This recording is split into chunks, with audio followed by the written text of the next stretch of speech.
Welcome to Tennessee Titans Television Network, presented in high definition by Nissan. Nissan Stadium has the fans rolling in for the first home preseason game of the year. The Titans set to host the Tampa Bay Buccaneers, a team they are very familiar with after 2 days of joint practices. Welcome to Game 2 of the preseason. Alongside Charles Davis, I'm Dan Hellie, and maybe these guys a little worn out from playing against each other after working together all week, Charles. There could be some of that, and there also could be some debts to pay, because what happens in practice doesn't necessarily stay there when you're going to play the same weekend. So guys who felt like they maybe were taken advantage of or beaten on the practice field, they'll want a little revenge this evening. Well, certainly a lot of action between the receivers and DBs and individual work and in 11-on-11s. From a defensive standpoint, the secondary has gone from a weakness to one of the most improved units on the team for the Tennessee Titans this year, and they will certainly have their hands full with a very talented Buccaneer receiving corps. You're exactly right about that, and if they're going to be one of those strengths, off to bring it game in and game out, and one of the reasons they're viewed that way, Adoree Jackson, the second-year corner out of USC. He has everything that you're looking for. He's physical enough. He's extremely fast, agile, makes a lot of plays, but he didn't come up with any interceptions in 2017. He's the type of a playmaker that when he gets his hands on the ball, it can turn to 6 points for the Titans. He worked against Deshaun Jackson all week. He wants to show him he's faster and better in this ball game. Another member of that rookie class on the offensive side of the ball for the Titans. That, of course, is Corey Davis, the second-year wide receiver. He is healthy. He's making his preseason debut tonight and looking to make a statement, CD. Well, you nailed exactly what they're looking for, his health. Last year at this time, we were so excited about Corey Davis being the #1 pick for the Titans. Didn't play at all in the preseason. Got off to a slow start, but finished strong in the playoffs. 2 touchdowns against the Patriots. He wants to carry that over, which he did in the offseason program. Now he wants to take it to the game field with his first action in 2018. And now on the sideline to the third member of our broadcast crew, the other Corey, or our Corey Curtis, with a member of that offense that is also very important to the Titans.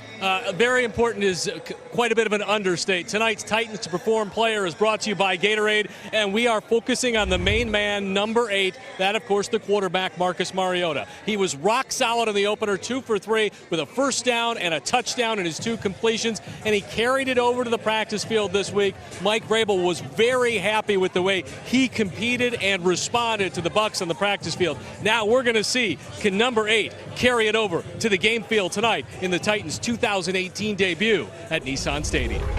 Thank you, Corey. As we know, Mike Vrabel does not hand out many compliments, but he did to Marcus Mariota, who takes on the #1 pick from his draft class, Jameis Winston.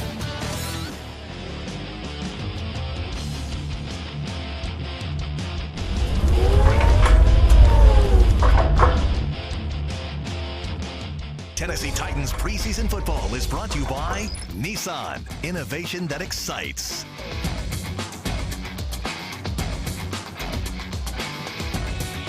Welcome back to Nissan Stadium. The captains just met at midfield. Time to take a look at the Tennessee Highway Safety Office, presenting tonight's kickoff forecast. Some showers throughout Middle Tennessee today. We could remain lucky tonight as it's 81 degrees.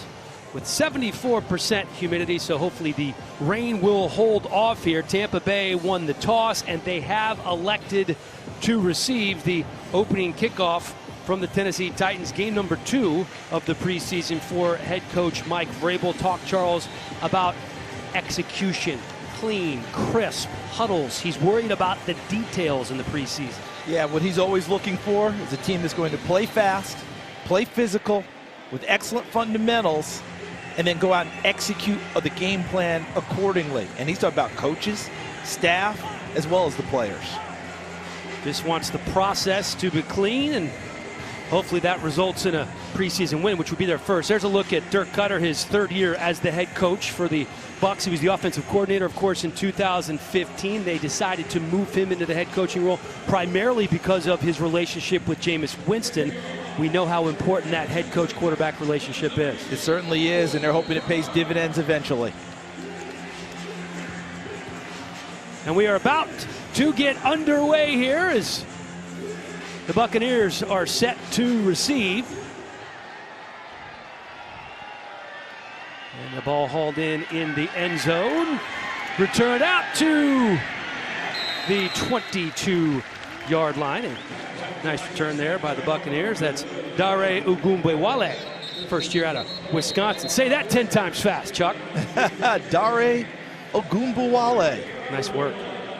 Yeah, he did a nice job at Wisconsin, became a factor, and I talked with someone from the Tampa organization, and they say he's having an excellent camp and is on the radar screen right now with that coaching staff. And there's Charles Sims, the third, one of their running backs, known as a third down back for them, and he's down here in this game early.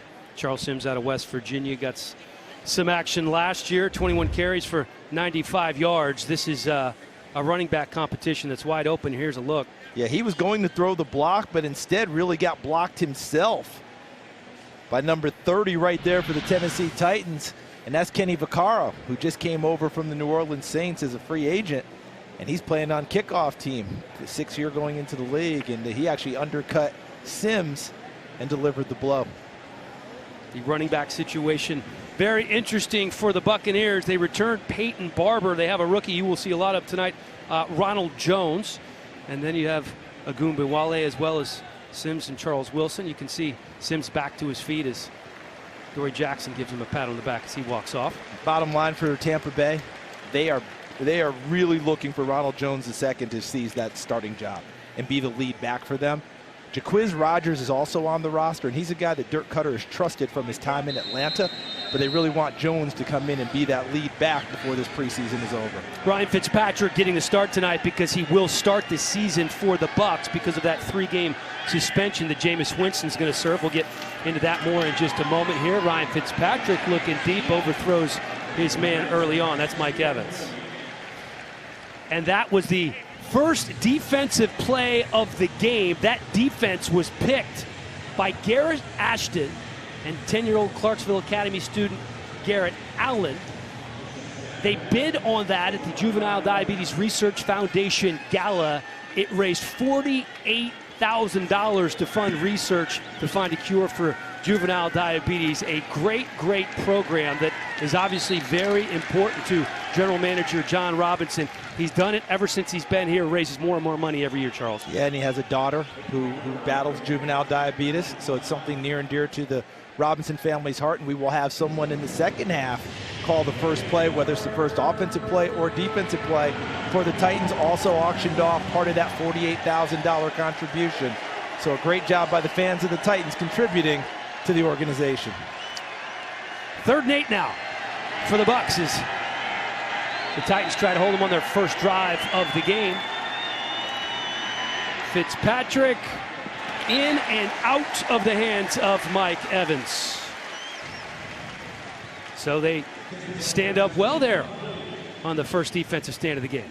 At the top of our broadcast, you mentioned the competition these two teams have with the joint practices.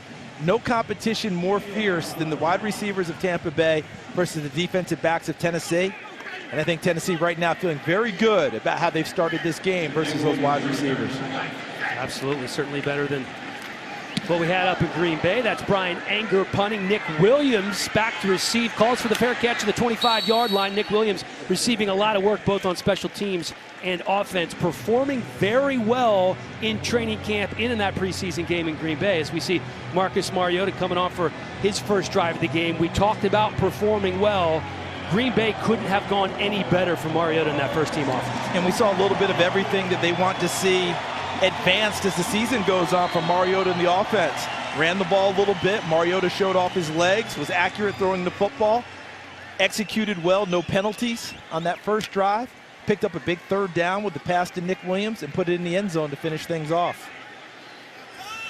Derrick Henry, the lone back in the backfield on 1st and 10. That was Jonnu Smith in motion. The pitch to Henry. Henry cuts it up inside, gets it out to about the 27-yard line. Take a look at the impact players when the Titans are on offense. Corey Davis back, making his preseason debut. And everybody on that offensive line, specifically Taylor Lewan, is going to keep his head on a swivel when he is facing Jason Pierre-Paul. Dirk Cutter says JPP has been fantastic. They, of course, acquired him in a trade from the New York Giants. He didn't really fit that new defensive system up there in New York. He fits this system really well here at Tampa. That's him right there, circle going against Taylor Lewan, the all-pro left tackle. Dumps it off to Henry. Henry eludes a tackle, tries to get to the first down marker. Looks like he's going to be just shy. And you mentioned JPP. What a battle he and Lewan had in the 2 days of joint practices going at each other. See him right there. There's Pierre-Paul, number 90. They run the screen. Lewan influences him upfield. Decent rallying to the football by Tampa Bay's defense. But I will tell you, the more Derrick Henry touches the football, the more people have to try and tackle him, the better off Tennessee's going to be deeper into the ball game when guys won't be so eager to hit number 22. He gets stronger as the game goes on. You see Corey Davis at the top of your screen. The handoff to Henry, and it is a first down Titans. We're going to focus a lot on Derrick Henry's physicality throughout the season, but one thing he may be underrated in is vision. Did you notice on that run, he goes into the line and ends up starting off to the right side, sees the gap back to the left side, and sifts his way over there to find room for the first down. It wasn't just him bowling people out of the way. It was good vision, good footwork to pick up the first down. First and 10 for Mariota. It's Henry again.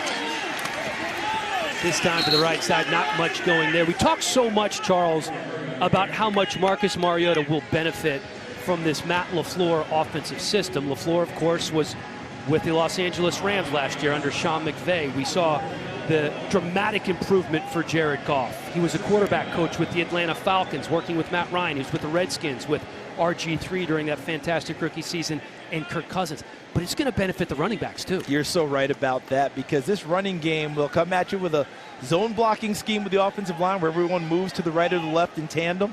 They'll have the power blocking going right at people, and that'll be like a nice change-up for the offensive line versus defensive fronts. Mariota, quick drop, little shovel pass, looking for Nick Williams. We've seen that work so often, couldn't quite connect there. And the season is officially on for Marcus Mariota because he took the big pop there from Vinny Curry, a great free agent acquisition in the offseason from Philadelphia for Tampa Bay. See as he flips it? Watch here. Yeah, Marcus finally tasted a little bit of that grass. He's fully into the preseason. Didn't have to do that much in Green Bay. Watching some games earlier today, there was a hit on a quarterback where they called a penalty. You can't put your entire body weight on the quarterback when you tackle him. And that was a bad, bad call. They try to ease them to the ground on 3rd and 9. Here looking deep for Davis, but that was not exactly in the vicinity. So Titans are going to be forced to punt. Well covered by Ryan Smith of Tampa Bay, running stride for stride with Corey Davis. Ball's thrown more towards the middle of the field, and because of Smith's positioning, Davis couldn't really bend around him and try and make a good play on the football. Ryan Smith, the third-year corner. As Brett Kern is on to punt. His 10th year with the Titans. Been around a long time, kind of a knuckleballer there. Fair catch called for at the 20-yard line. That's where the Buccaneers will take over. Watching the Tennessee Titans television network presented by Nissan. Just under 11 minutes to go in the first quarter.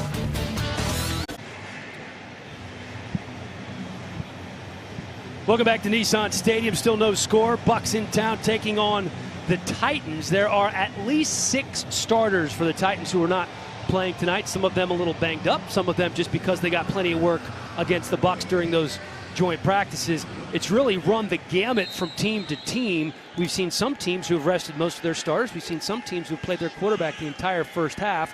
The quarterback in for the Bucs right now is Ryan Fitzpatrick, who of course will start the first 3 games of the season for the Bucs.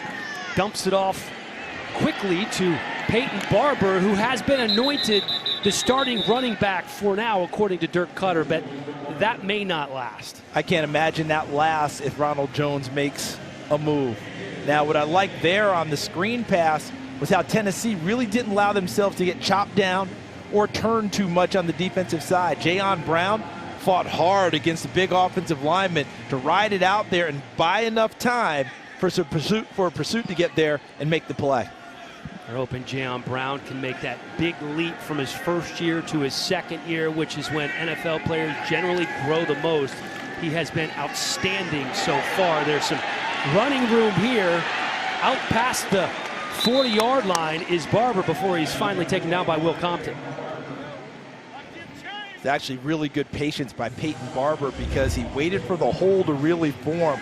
Watch right here. He's dance, and there it is. And he's threw it in a shot. Kevin Byard trying to make the open field tackles. He falls off. Will Compton comes from his linebacker spot to put him down, but a nice gain and good vision by Peyton Barber. 18-yard pickup for Barber. First Tampa Bay first down of this game. Fitzpatrick on the play action. Looking deep. And that's broken up. Good defense right there. That's Logan Ryan coming in. Deshaun Jackson, one of the fastest players in the NFL. Nice play by the Titans secondary.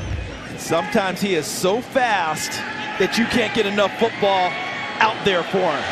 See, if that ball is thrown out there straight, it becomes a one-on-one play, really, for Deshaun Jackson versus one of the defenders. But he threw it a little short, and a nice job closing by Logan Ryan and Kevin Byard to break it up. 2nd and 10 now. Fitzpatrick by himself, working out of the shotgun. Complete to Mike Evans across the 50. Let's take a look at the impact players when the Titans are on defense. Of course, you got to be worried about Mike Evans. 4 straight 1,000-yard seasons.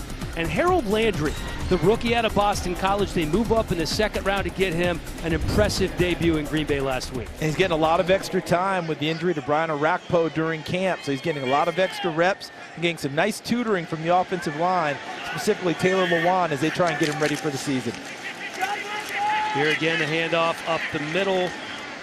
And that's going to be good for about 3 or 4 yards for Peyton Barber. It's the first time tonight that a team has been in the other team's territory as the Bucs try to keep this drive alive on a Titans defense that I think is in really good shape, primed to have a fantastic season. We talked about the upgrades in the secondary. Made some improvements on the edge too. Really loved what I've seen from Harold Landry. And he's been impressive, and what they want to do now is shore up the run defense again because they were so good at it last season. 2nd and 6.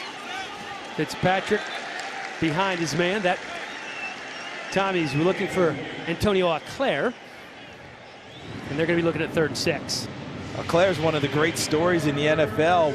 He's from Canada, played in a top program, one of the top programs in all of Canada, Laval, one of the best teams out there. Ended up making the team last year, a long shot to make it, and now he's in their rotation as one of their tight ends. But how about how quickly Jayon Brown got to the scene to make a play on the football. Jacquizz Rodgers in the backfield now for Tampa. Fitzpatrick complete over the middle. That's going to be good for a first down. That's Adam Humphries, 2nd leading receiver on the team last year. Really did a nice job working out of the slot. Here's another look. And teams talk about being very vanilla and basic during the preseason. Tennessee brought a safety blitz with Kevin Byard. Tampa Bay picked it up well. Nice delivery from Fitzpatrick to Adam Humphries for a first down. First down on the 34. Rodgers again. He gets the handoff inside the 30 for the Bucs. He's taken down by Compton. Compton's really been a nice addition, coming over from the Redskins. Part-time starter there. Kind of a funny guy in the locker room as we have a Tampa Bay player down. Hopefully that's just a cramp. And that it'll be Caleb Benenoch. Starting offensive guard from UCLA. And I think you're right, Dr. Helly. The way they're moving his leg like that and pressing on the foot, that looks like a cramp. Welcome back. There's a look at Caleb Benenoch, helped off the field. Doesn't appear to be in too bad a shape. Just getting some fluids in there. A little muggy down there right now as Peyton Barber back in the backfield on 2nd and 6 for the Bucs.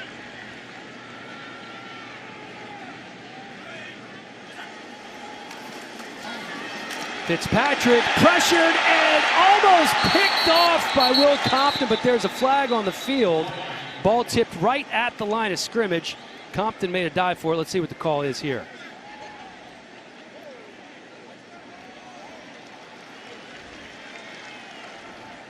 He might very well decline this and bring up a third down. Illegal formation, number 69 offense. It was not on the line of scrimmage. Leah's decline, third down. DeMar Dotson, you saw him to the right side, big number 69 when they're calling there, and you see a nice play by Jayon Brown, who's a beneficiary of a tip ball last week in Green Bay for an interception. But Dotson trying to be back off the line of scrimmage to help versus the pass rush. Needs to be up on the line in order to be legal. 3rd and 6 now. Jayon Brown seemingly everywhere early on in this game. Fitzpatrick finds his man over the middle. That is caught. Cameron Brate. It's a little Harvard on Harvard crime right there. You don't see that very often in the NFL. Normally you call one Harvard guy. You're not going to call two in the same game with the same team. But Brate has really been a revelation for Tampa. And look at the job he does holding on to the football. Jayon Brown really aggressively tried to rake it out.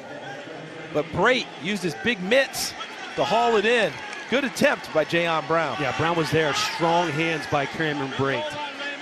Rodgers again working out of the backfield to the left of Fitzpatrick.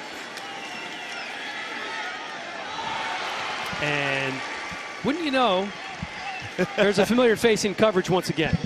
Yeah, that's number 55, Jayon Brown. Get used to this, folks. When he's on the field, with his speed and his intensity, he's going to be around the football an awful lot. That ball was thrown, had a chance to be a completion, but Brown making the play on Jaquiz Rodgers disrupted it enough to cause the incompletion.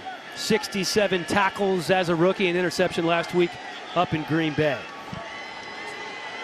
2nd and 10 for Ryan Fitzpatrick and the Buccaneers. 2 for 2 on 3rd downs. And they will be facing 3rd down once again, will the Bucs. Peyton Barber, not much going there. Kenny Vaccaro, a very good run stopper during his time with the New Orleans Saints. They are, of course, going to miss Jonathan Cyprien, who is out for the year, but they were lucky enough to be able to grab a guy like Vaccaro, who's a very similar style of player. Very similar, very savvy, really good athlete, but as you noted, much better closer to the line of scrimmage, and he brings the boom when he hits running backs. Yes, he does. 3rd and 9. 3 wide receivers to the right. Fitzpatrick cannot connect as LaShawn Sims is there in coverage. I thought that was a really good series for LaShawn Sims on the previous play. He had made the tackle on the running back at the line of scrimmage. Look at him battling here against O.J. Howard, the big tight end. Didn't allow himself to get bodied too far away from the football and came back and made a play. Ball was thrown inside a little bit, but LaShawn Sims helped force that incompletion.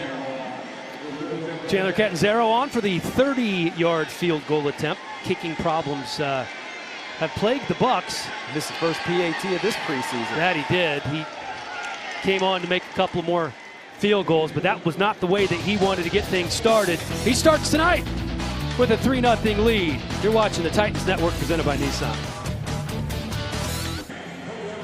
Welcome back to Nissan Stadium. Bucs on top, 3-0. Be part of the Titans football season at Nissan Stadium. Get your 2018 Titans season tickets by calling 615-565-4200 right now. You can speak with a ticket representative, or you can just visit titansonline.com. Ignite the fire. Look at that little cutie. Oh, man. He's having a good old time, CD. That's great daddy-daughter time, isn't it? Absolutely. You cannot beat that. Cameron Batson deep in the back of the end zone, wisely decides to take a knee. That must be tempting when you're trying to make a football team. It is. You just want to return the football. And with the new kickoff rule, I've talked with some special teams coaches. Some of them will allow them to be deeper in the end zone and still bring it out if it's a low line drive type of a kick, because they think they can get more yardage advancing it, because the guys coming downfield can't get there as fast because they get no run up now. They have to start right at the 35 and go from a standing start. Second series here, Dan. Remember last week they went right downfield and scored, and they got the first team offense out. They're back for a second series here in game 2. A first for them this preseason. Deion Lewis in the backfield next to Mariota. He takes the handoff. And he might have picked up one. Met immediately by Jason Pierre-Paul, 29-year-old two-time Pro Bowler. And they're moving. Up-tempo offense. Mariota swings it out to Lewis. Lewis finds some room, picks up the first down. I have a feeling we're going to be seeing a lot of that from the Titans offense this year. How about Mariota staying in the pocket, goes through his progressions, and just comes to his check down guy and puts it right on Dion Lewis. That was pretty. Again, tempo on offense. Two wide receivers to the bottom of your screen. Oh! Almost caught and then almost picked off. That was Tajay Sharp, got a hand on it, tried to bring it into the body, couldn't quite manage. That one was a little high. Sharp made a really nice effort to try and haul it in. Watch him go up as Dan described, tips it almost to himself, and nearly comes up with a big-time catch.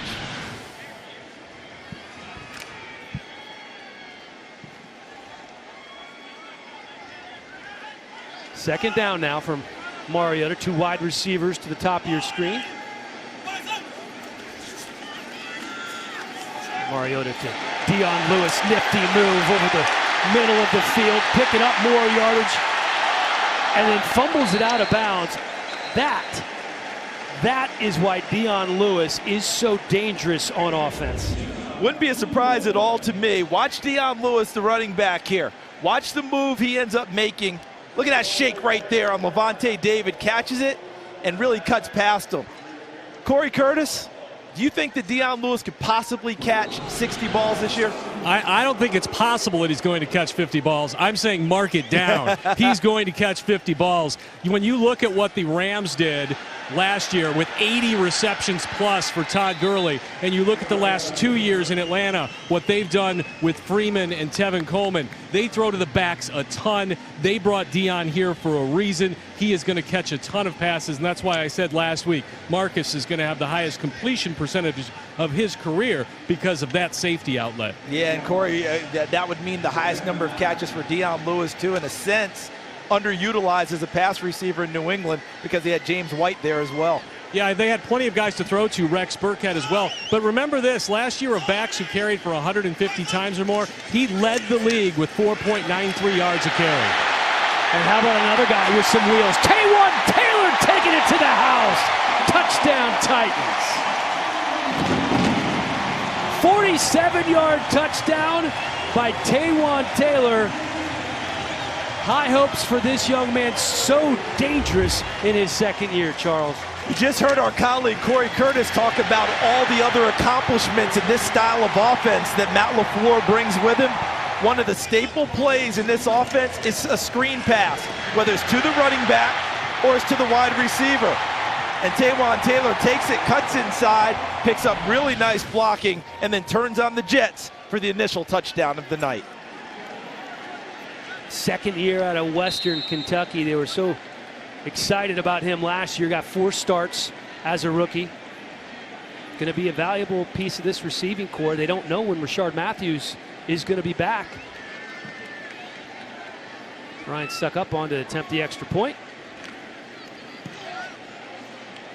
And the very reliable suck-up is up and good. 7-3 here with 4 minutes to go in the first. Taywan Taylor celebrating a oh-so-pretty 47-yard score. Back at Nissan Stadium, the Tennessee Titans have taken a 7-3 lead over the Tampa Bay Bucs. It is time for you at home now to join the show. It's tonight's Twitter poll. I just launched it. It's a quick, easy question. Who will lead the Titans in receptions this season? Corey Davis, Delaney Walker, Rashard Matthews, or the guy we've been talking about, I think he's a sleeper, Dion Lewis. At Corey Curtis 2 on Twitter. Vote now. We'll update those numbers in the second half.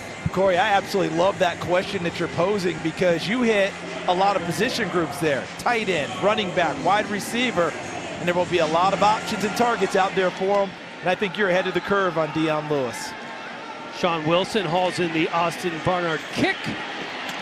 Gets it out to about the 25-yard line. Here's a look at the receiving numbers last year.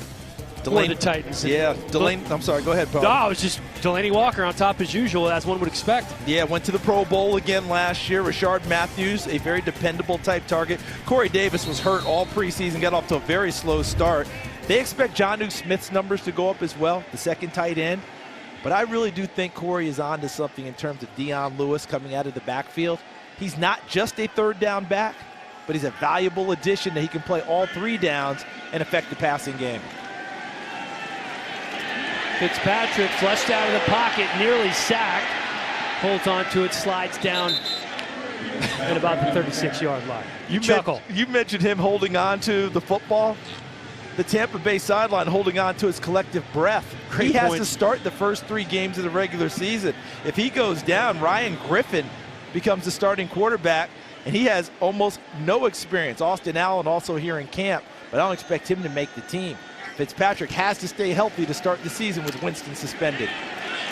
Barber breaks a tackle up the middle, taken down by a couple of Titans, including Will Compton.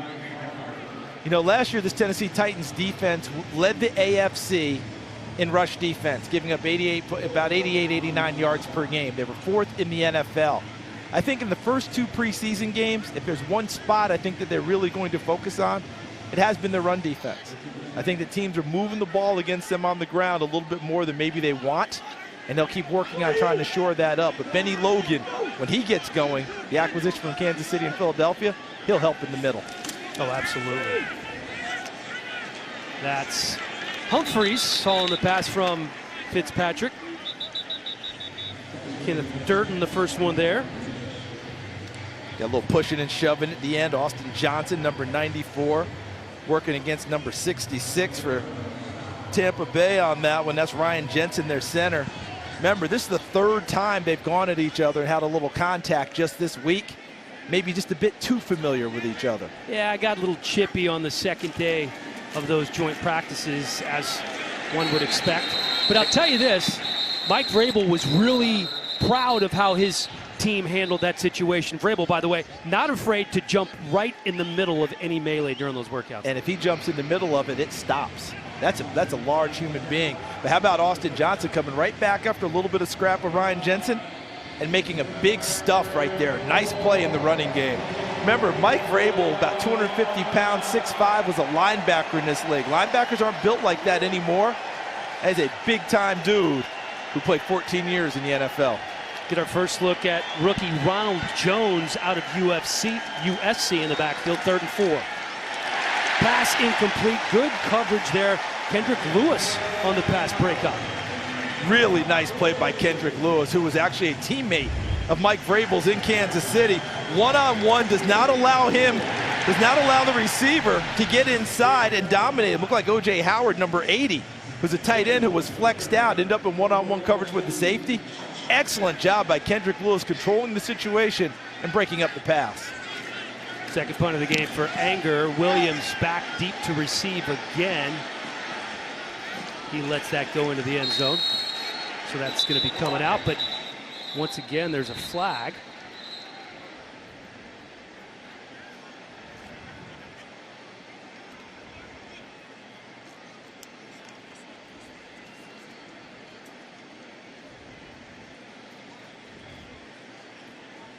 See what this call could be. We're not going to see a lot of the normal return men for the Titans as they're giving some of the younger guys a chance to work here.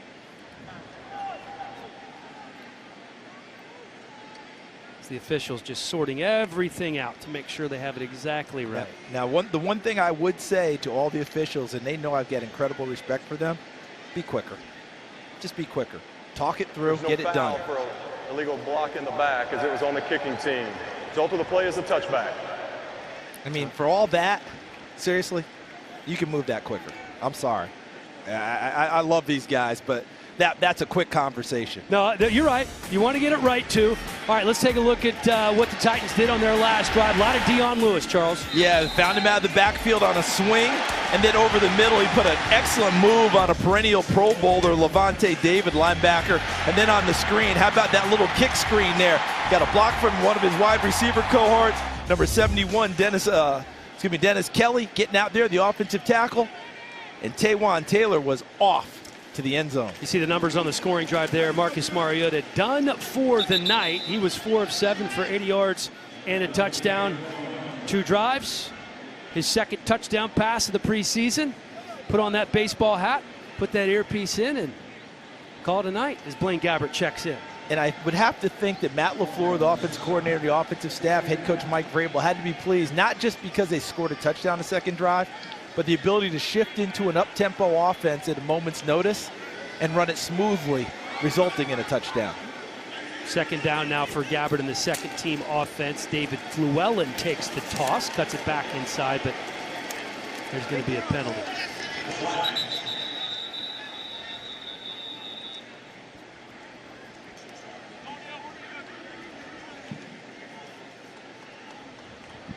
Holding, number 76 offense. 10-yard penalty, replay second down. There's a look at Mike Vrabel. Xavier Suafilo, the man who was called for the penalty. Look at Blaine Gabbert's numbers. Of course, a first-round pick from the Jacksonville Jags. That didn't work out as well as he would have hoped. He moved on to the 49ers and then the Arizona Cardinals last year, where he's become a solid, reliable backup quarterback in the NFL. Just think about this, though. 8 different offensive systems in 8 years in this league. That's not easy. That's not easy for anybody. That play stuffed very well by Tampa's defensive front. And it'd be interesting to see who gets the next carries at running back for Tampa. Will it be Akram Wadley or Dalen Dawkins? You're watching the Titans Network, presented by Nissan.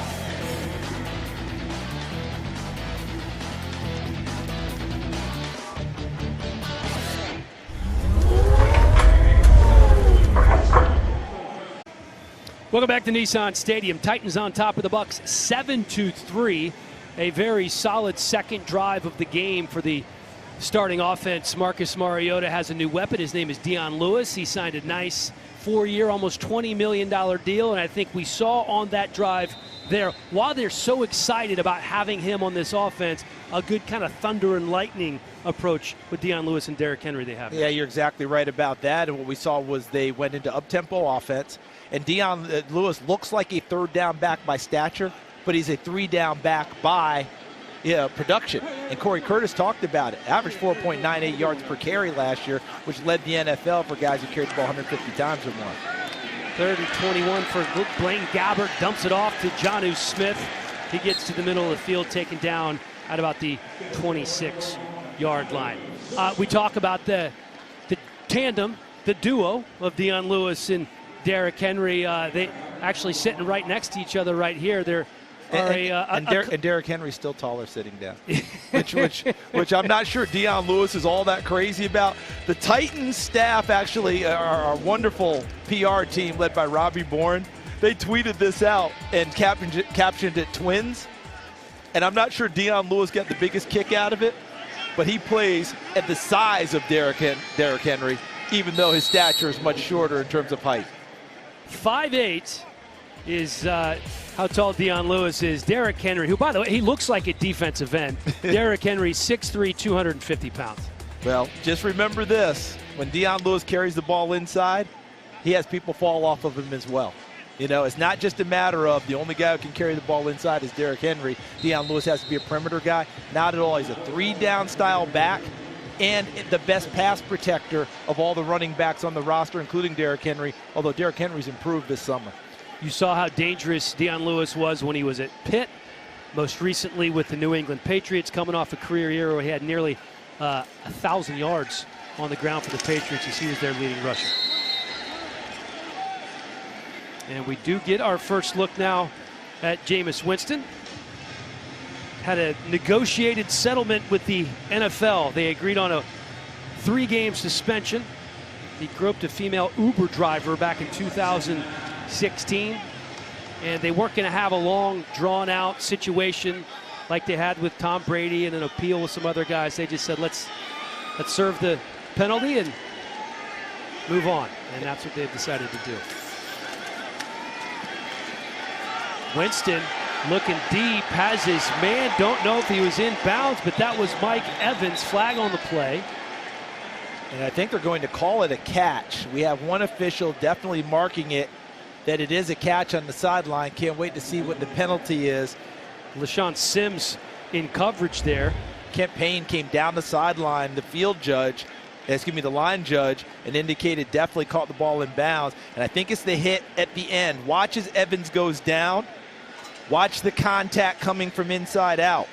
Right there. That's going to be the helmet. Going into the helmet, Kenny Vaccaro. A catch and a first down. Personal foul, lowering the head to initiate contact.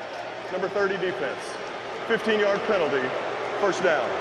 Listen, I understand the frustration, but that's exactly the type of hit that they're trying to take out of the game. It's helmet to helmet with Kenny Vaccaro. We will see that one on the film that comes from the NFL officials for next week.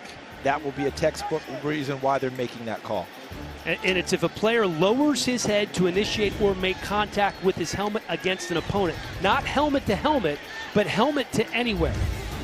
In that case, it turned out to be helmet to helmet. Exactly. As Kenny Vaccaro tried to make the tackle. There's a handoff to Ronald Jones. Again, we're going to have a penalty on this one. That's always the indicator from the backside. Referee or umpire should be a hold. Holding, number 80 offense, 10-yard penalty, replay first down. Number 80, that's O.J. Howard. Yep. Young man, they expect to take that jump. Second-year guy right here. You will see Howard, number 80, leading on the block. You see he's got a full grip of the beautiful new home jersey of the Tennessee Titans. That was 55, Jaron Brown, that he ended up having the grip on. And the officials detected it, and rightly so. We're going to 1st and 20. 5 wide receivers for Jameis.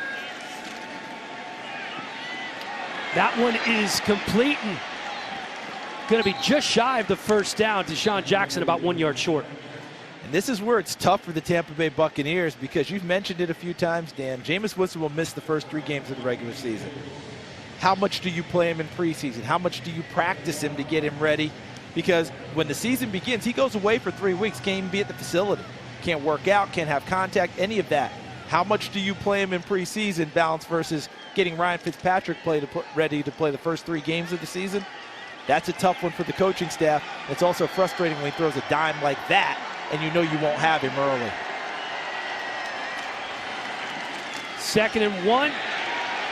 Eludes a tackle in the backfield, then he's swarmed by several Titans. Dickerson in on the tackle, the rookie out of UCLA. There's the run defense you're looking for. I think Aaron Wallace, 52, had an effect on this as well. There's the initial hit. Wallace forcing him even deeper and into the pile of Titans. Benny Logan, 96, a part of that. You mentioned Matt Dickerson, number 92. That's the type of run defense Tennessee played last year.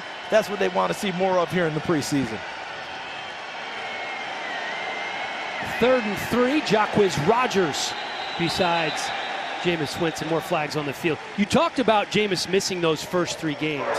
Number 76 offense, 5-yard penalty, 3rd down. That's left tackle Donovan Smith. It's not just missing and how much do you play in the preseason, but it's who they're playing in those first 3 games. They played the Saints, the Eagles, and the Steelers. And 2 of them, I believe, are nationally televised games. I think there's a Monday night football game against the Steelers, and it may be a Thursday or a Sunday night game early on. So they've got that sort of deal, and you come off of a short week to go into your 4th game, which is Chicago, I believe, when Jameis would be eligible to play. Winston on 3rd and 8. Has a man wide open in the end zone, but there's going to be flags on this one. I think Harold Landry's pass rush forced another holding call, and that will bring that one back.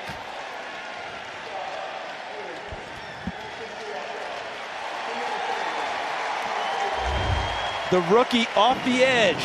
Watch him coming right there, and he ends up working against number 60, Brad Seaton, who had to grab him, forced Winston out of the pocket, and threw the touchdown pass, all for naught. That pass rush pressure by Landry, that's 2 games in a row now, that he's had an effect that's helped his team in a big way. So that's now the 4th penalty in 5 plays for the Bucs. And there's a look at Landry. Talked about how they moved up in the draft to take him. And then he thought he might go in the first round, and when he got into the second, he was right there for the taking for the Titans when they made their move up. Dumps it off over the middle, does Winston. That's Humphries, not going to be enough. So they're going to be forced to attempt a field goal. So 2 weeks in a row with Harold Landry, he disrupts another team's offense. In Green Bay last week, he gets a strip sack on a big third down that forced a punt by the Packers. Tonight, he forces a hold on a touchdown pass by Tampa, wipes the points off the board, and forces a long third down. They can't pick it up, forces them into a field goal situation. Excellent job by the rookie out of BC. Catanzaro on to attempt the 39-yard field goal. And as it sails through the uprights, we have a penalty. Imagine being the Bucs fans and the first kick of the preseason, he misses an extra point. After all they went through last goodness. year and signed him as a free agent in order to shore up their kicking woes. They scored their first touchdown and missed the PAT. Illegal formation. Offense number 77. He was not on the line of scrimmage. 5-yard penalty. Replay 4th down. That's the 5th penalty. That's Nate on this drive. Yeah, that's Nate Katzer, the special teams coach for the Tampa Bay Buccaneers. That won't make him happy, and of course the head coach Dirk Cutter won't be happy as well. And how many times have we seen a made field goal, you get a penalty, have to kick it again? How many times have we seen it go awry and you come away with nothing? Let's see if that happens here. This time they have to scoot back 5 yards, so it's going to be a 44-yard attempt. Not this time. And he got it. So a 1-point ball game now as you are watching the Titans Network, presented by Nissan. Six after a Buccaneers field goal. The drive had almost as many penalties as plays, but it still resulted in 3 points. There's a look at Matt LaFleur. He is in the booth calling plays today. Could end up going back down to the sideline. They're trying to figure out what works best for LaFleur and the coaching staff. Some offensive coordinators love being in the booth. Some prefer to be on the sideline. Remember, this is the first time he's called plays as an OC. So it'll be a joint decision that's made by Mike Vrabel, and they just want everybody to be comfortable, whatever works for the team. And you know, last week he was in Green Bay. He was down the sidelines, and he said what he loved most about that was the instant feedback and calling plays in between series with your quarterback. But he's been up in the booth his entire career, so he'll go back and forth, and they'll figure it out before the season opener against Miami. That's Batson taking it out to the 22-yard line for the Titans. Tackle made by Nigel Harris, second-year man out of South Florida. Gabbert comes back out on the field. You see Nick Williams there. We talked a little earlier about Williams' camp, and every time you watch some of these joint practices or just a regular practice during training camp, he seems to be getting open and catching the ball. Made a big catch against Green Bay last week. Made a big block against Green Bay for a touchdown. Made a tackle on special teams on a kickoff around the 10-yard line. And look what he just, A rare drop. You put it Nick on Williams. him like that jinxed him. That's like the perfect game jinx, right? But he has had an outstanding camp, and he's putting a lot of pressure on the coaching staff about making decisions. Because Michael Campanaro, who was signed from Baltimore, expected to be that slot kick return guy, hasn't practiced much and hasn't played here in the preseason. A lot of ebbs and flows as all of these guys are learning this new offense. Nick Williams a little more familiar because he spent some time in Atlanta with LaFleur. Llewellyn, strong run, breaks 3 tackles in the backfield, so he's going to set up 3rd and short. Now this run, you've got to give a lot of credit to Llewellyn. Met the backfield by Gerald McCoy, one of the better defensive tackles in the league. Look how he breaks free of McCoy, ends up running over an attempted tackle by a defensive back before he's finally brought down in the secondary. Really nice run. Justin Evans made the tackle, but David Llewellyn would not be denied on that carry. 3rd and 3, Titans just 1 for 3 on 3rd down so far. Gabbert pressured in the backfield, and he's going to go down. A couple of guys got hands on him, but again, There's a flag in the defensive backfield here.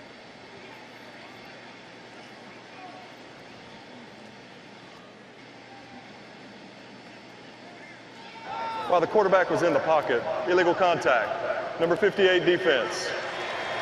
5-yard penalty, first down. That's Quan Alexander. They don't like the call. That's their Pro Bowl middle linebacker. He can flat out fly from sideline to sideline, cover people, but they called him a little extra, get a little handsy there. Corey Curtis, we were talking about Nick Williams. What do you think so far about his camp? Well, you know, he's had a great camp, and he had a big game in Green Bay with that 38-yard catch and then the tackle on special teams. I asked him, does that take any pressure off of you going into this next preseason game? And he said, do you remember what I did last year in the preseason opener? And I said, I have no idea. He said, exactly. Hit the reset button every day, stack chips. How about that? That's That's awfully refreshing there. And Corey, Dan was just talking about he would have a little extra familiarity with this offensive system because he played in it in Atlanta. LaFleur was offensive coordinator, quarterbacks coach there. Any idea if that's really helped him be advanced a little bit in this camp? Well, absolutely. He was also with LaFleur and McVay in Washington, so he's seen it twice. And you can already see the trust between him and Marcus in practice. Look, there's two guys I saw Marcus throwing the football to this week in practice. It was Corey Davis, and it was Nick Williams. And Nick Williams had a couple of great days, I thought, on Wednesday and Thursday. The drop tonight was disappointing because I know it can't be the way he wanted to cap this thing off. Yeah, no doubt about it, but he's the type of guy that bounces back pretty well. Incomplete pass there, Dan, but there's a flag in the secondary again. This could benefit Tennessee. Yeah, Gabbert looking for Jonnu Smith. Legal use of the hands to the face. Number 92 defense. 5-yard penalty, first down. If you're Dirk Cutter, the head coach of Tampa Bay, what is going through your mind right now? Because it has been a flag fest on both sides of the ball for his team tonight. There have been a ton of penalties. You mentioned 5 on that last drive alone. They only had 6 plays on the drive. And they have a lot of frontline guys still in the football game. This isn't a bunch of backups that they're playing with right now. So another first down for Gabbert. And this time, they're going to stuff that right at the line of scrimmage. Fluellen not going anywhere. 6 penalties for 40 yards so far in the game for the Buccaneers.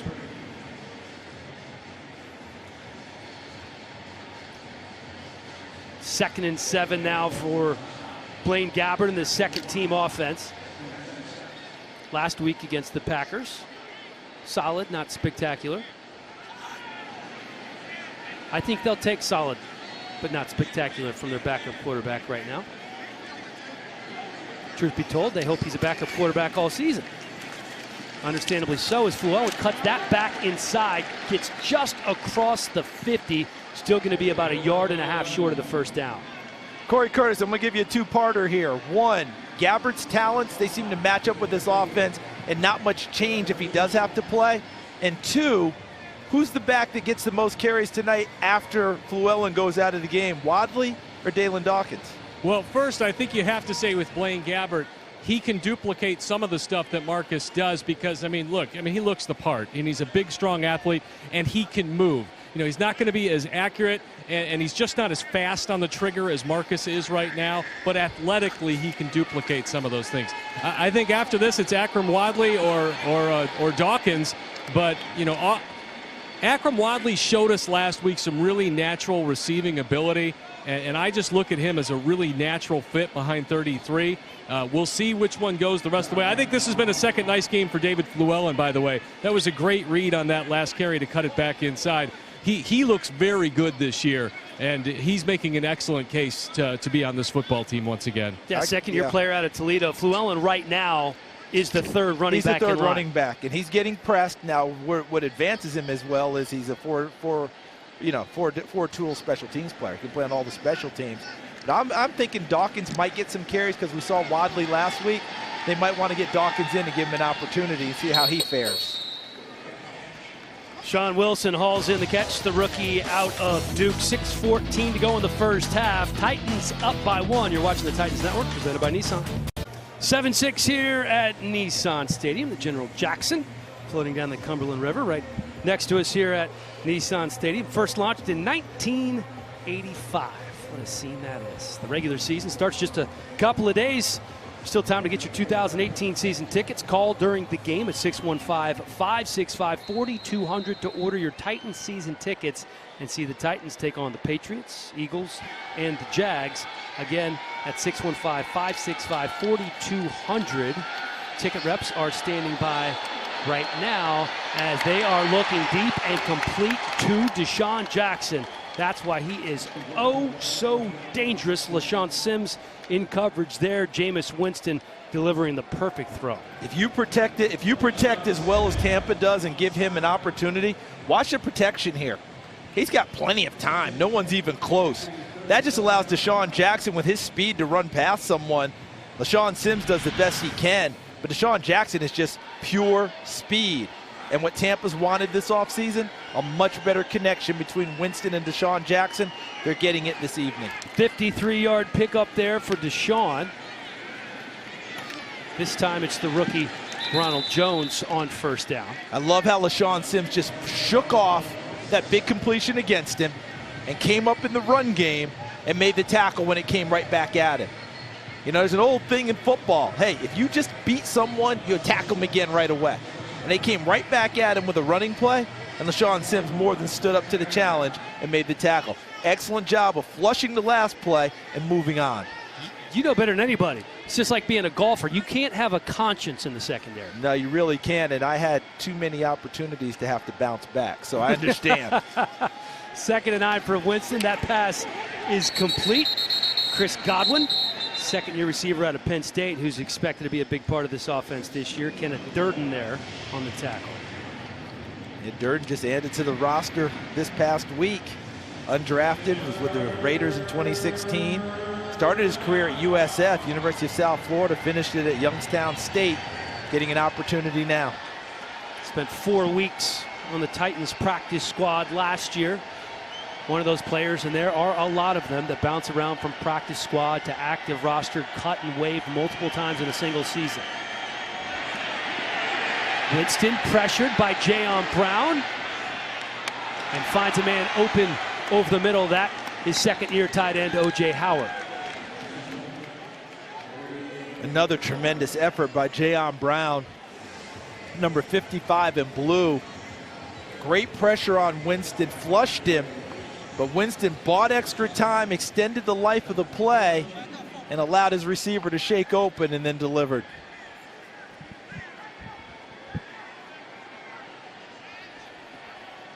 So first down with just over 3.5 minutes to go. Winston, ball tip, trying to squeeze it in there to Rodgers. Good coverage. Robert Spillane, one of the men there. Yeah, I think they did a nice job kind of pinching the receiver. Spillane, number 42, who acquitted himself nicely in Green Bay last week with 8 tackles in his first game out of Western Michigan. Also had a sack in that game. He and Jayon Brown combined on the coverage there to force that one incomplete. Not bad for a guy who's on the roster right now after a rookie tryout camp. Titans have a couple no of doubt. Jameis out to the right side. That pass is complete to Godwin. They're going to be looking at 3rd and about 6 as Jayon Brown is there in coverage. When you think of Jayon Brown, you think of speed. Watch how fast he closes on the receiver as this ball is thrown. I mean, when you're trying to get away from Jayon Brown, you better have an extra jet, because once he draws a bead on you, he gets there in a hurry. And you notice one thing about Tampa Bay's offense, Dan? Tell me. Frontline guys working with Jameis Winston. He is their starting quarterback. When he gets back, they want to make sure he's protected as well as possible. There's Winston. Escapes the rush. Flag on the play. Still running for life. Chucks it up into the end zone because there's a flag. And that's caught, it looks like.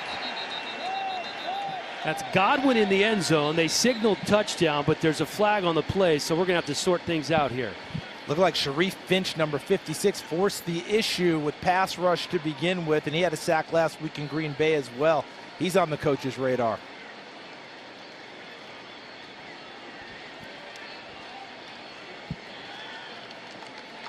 So they got defensive holding against Tennessee. That touchdown will count.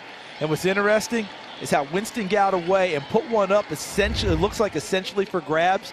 This is the type of play they've been trying to coach out of him, yet this time he pulls it off.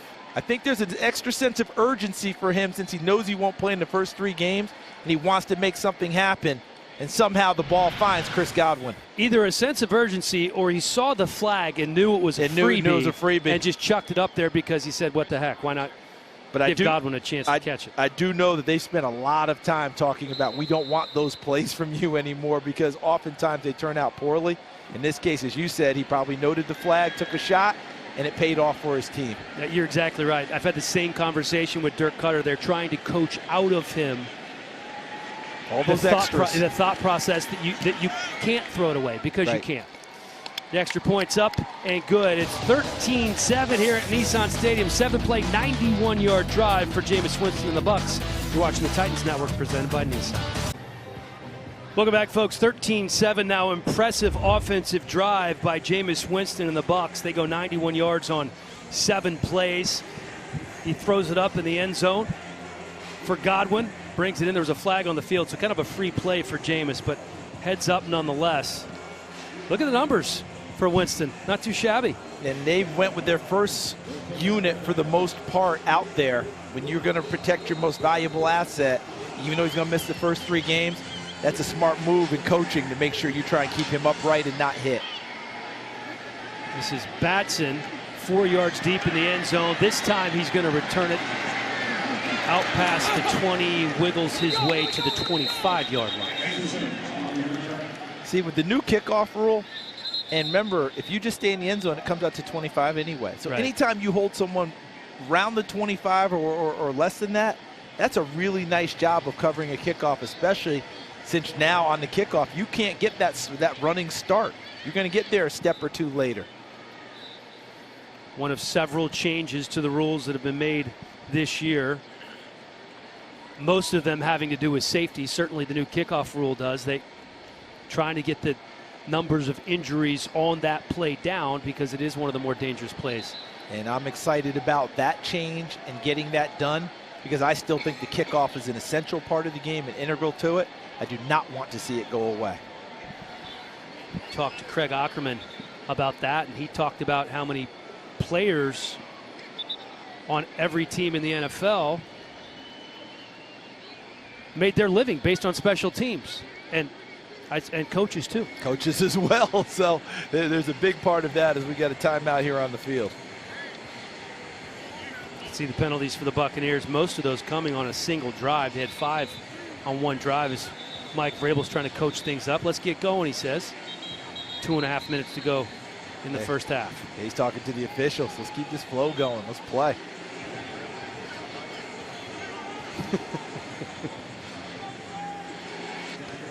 He still does look like he can play. We were out here before the game, and he was running 100-yard sprints 3 hours before the game with some of his coaching staff. Yeah, it was interesting. I was talking with Dave Moore, the radio guy for the Tampa Bay Buccaneers who played in the league as a tight end.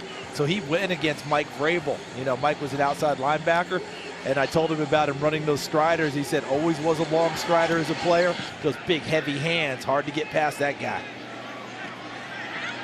This is Batson again. Across the 20, a little more speed this time. Tries to cut it back, out past the 30, past the 35, the 40, and finally dragged out of bounds. Nice return there from Batson, taken out of bounds by the kicker, Catanzaro. Look at how everything forms. Remember, there's a no contact zone right away for this before anyone can engage. So I think you're going to get a lot more one-on-one blocking because you can't form wedges. And it'd be like a punt return, more of a broken field play.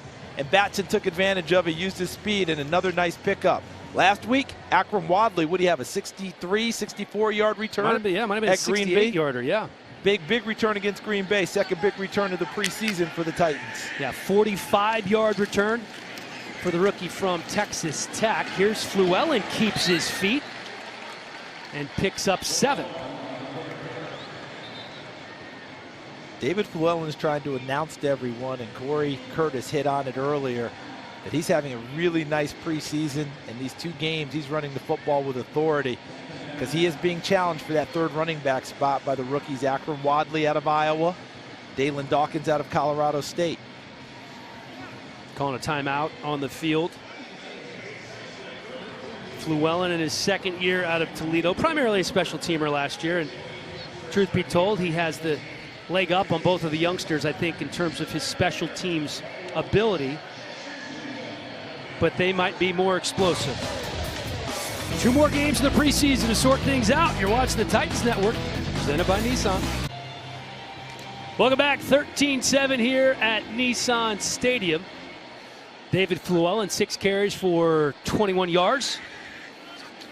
Battling for a spot on this roster at the running back position. Valuable special teamer as Wayne Gabbert tries to get it to Tim Simish. And I'll tell you what, you see Simish on the practice field, he is a large individual. We talk about how big Vrabel is. Tim Simish is 6'8", 275 pounds, playing tight end. And they found him last week for a touchdown pass in Green Bay. He's trying to hop on and be the 3rd tight end that the Titans keep after Jonnu Smith and, of course, the Pro Bowler Delaney Walker. Gabbert swings it out. Little running route. Ball's on the ground, and that is recovered by the Buccaneers. Coughed up by Devin Ross, a costly mistake for the rookie out of Colorado. And there's so much competition at wide receiver. Here's a chance for a big play. Another screen. Taywan Taylor scored on this play earlier. And look at that, the lead block right there come from number 61, Aaron Stinney. See him getting a block downfield on Chris Conte, their starting safety. But a nice strip on the backside by the Buccaneers knocks the ball free, and they come up with the fumble. The type of play that Devin Ross cannot afford as he tries to make this team. Yeah, the strip coming from another rookie, MJ Stewart. North Carolina kid. 2nd round pick. They really like these rookie DBs that they've drafted, trying to upgrade that secondary. And they're getting a lot of extra looks with Vernon Hargraves hurt during the preseason. Winston, complete over the middle. That's out to the 40-yard line. Cameron Braid on the catch. 1:33 left in the first half.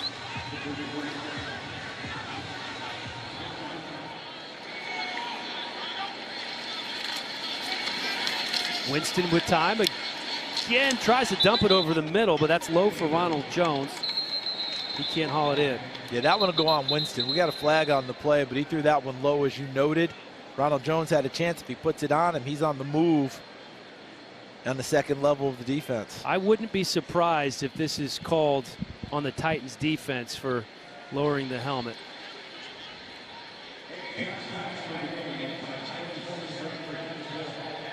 A lot of discussion from the referees tonight. A lot of discussion around the NFL about that rule, which eventually will make the game safer. Just going to be an adjustment period. And that's why one of the reasons we'll see so many extra flags in the preseason. They've got to get that adjusted in the thinking and the playing of the players about how they're utilizing their head. The overall intent.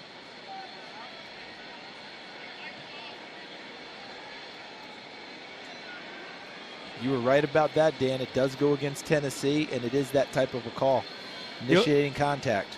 The intent of the rule is great. It's just the consistency over time that the referees have to get used to, not just the players and the coaches. It's an excellent point. It's going to take time for everyone.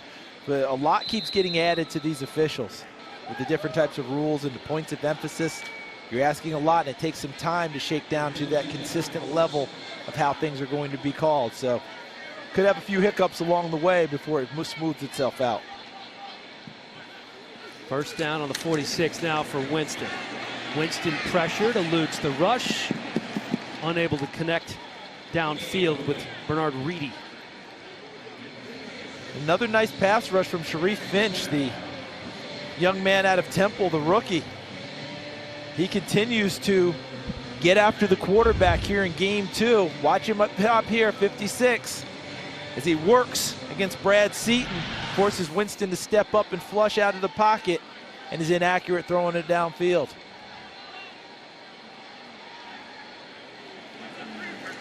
Second down, 1:11 to go. Quick pass to O.J. Howard, taken down after he picks up the first down. Ball now on the 35-yard line.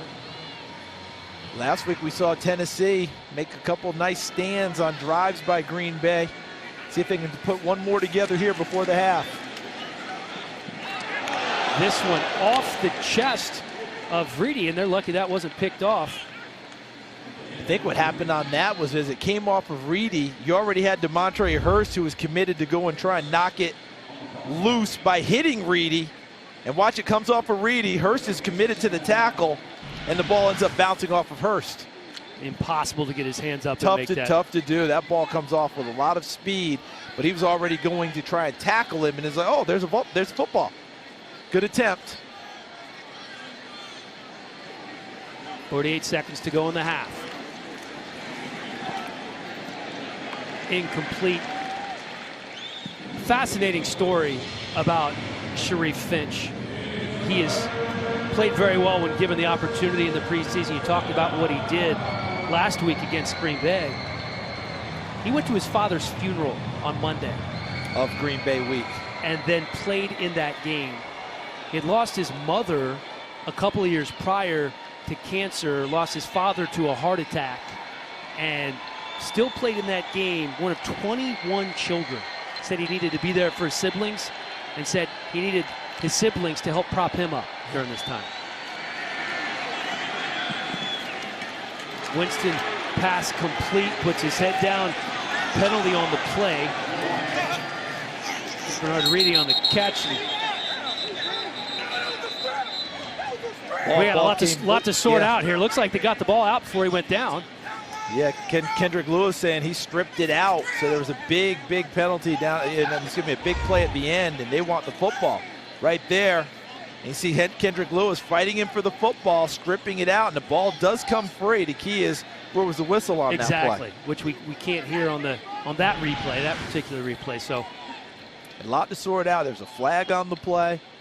Kendrick Lewis with the strip. The recovery appeared to be clearly Tampa Bay's recovery, though.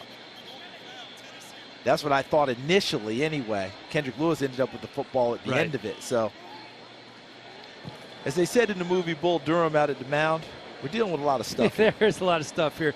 You talk about Kendrick Lewis being a Mike Vrabel teammate as we look at Dirk Cutter. Ryan Suckup, also a Mike Vrabel teammate in Kansas City.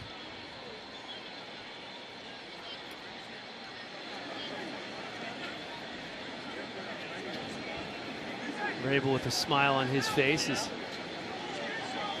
everybody in the stadium watches on the big screen.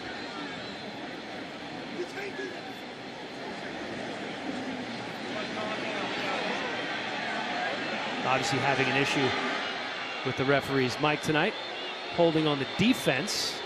So we have offsetting penalties. Yep. Yeah, I think he was saying someone got pulled down illegally by Tampa Bay, and then we have the holding on the defense against Tennessee, offsetting penalties. But look at where the ball's being marked. That means that's post-possession. You have offsetting penalties, so the play stands, if that's where they're going to mark the football and play.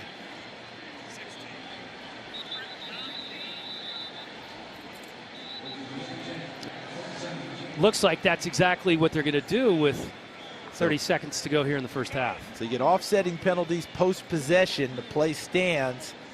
Tampa Bay coming up with the football. So the ball now spotted at the 16-yard line. First down. 30 seconds to go for Jameis Winston and his Bucs offense. Then he takes a shot at the end zone right here, right now. If he can get it off, and he can't. Jayon Brown, one of two there. Also, DeMontre Hurst. That was a beautiful pass rush by Brown, not just because of the speed and getting there, but watch how he boxes in Jameis Winston. Gave him no area to flush out of the pocket and get away. Tremendous angle by Jayon Brown. He tries to flush one way, ends up forcing him into a teammate. They helped strip the football out, but they'd already called the sack. I think he's had another tremendous half of football as he did in Green Bay, save for one missed tackle in Green Bay.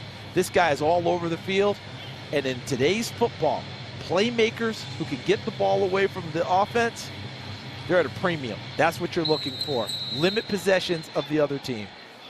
Jayon Brown has been all over the place. Not a big guy, 5'11", 226 pounds, but he is so fast to the ball. Because Wesley Woodyard's not playing tonight. Brown playing in the middle with Compton. Right now, it's a matter of who will play next to Woodyard when the season begins. They thought it'd be Rashaan Evans. It could be Jayon Brown. Rashaan Evans has been hurt most of the preseason. That's a great point. We haven't got a chance to see him in a game, let alone practice during training camp, as that's complete to Justin Watson. 19 seconds to go. Spillane there for the tackle. Well, you mentioned 2 Harvard guys on the roster. Watson's another Ivy Leaguer for Tampa Bay. Out of Penn, rookie coming out of there. Made a ton of catches there for the Quakers. Yeah, all-time leading receiver there at Penn. 14 touchdown catches last year. Certainly doing some work there in the Ivy League in the red zone. 3rd and 15, 19 seconds. See if they can get that pass rush, continue to amp up the pass rush. Julius Wormsley had a big game last week for Tampa up in Green Bay. Haven't called his name at all so far. Can he get inside and put some pressure? They bring 4. Winston goes to the end zone, has a man caught, touchdown. That's Justin Watson.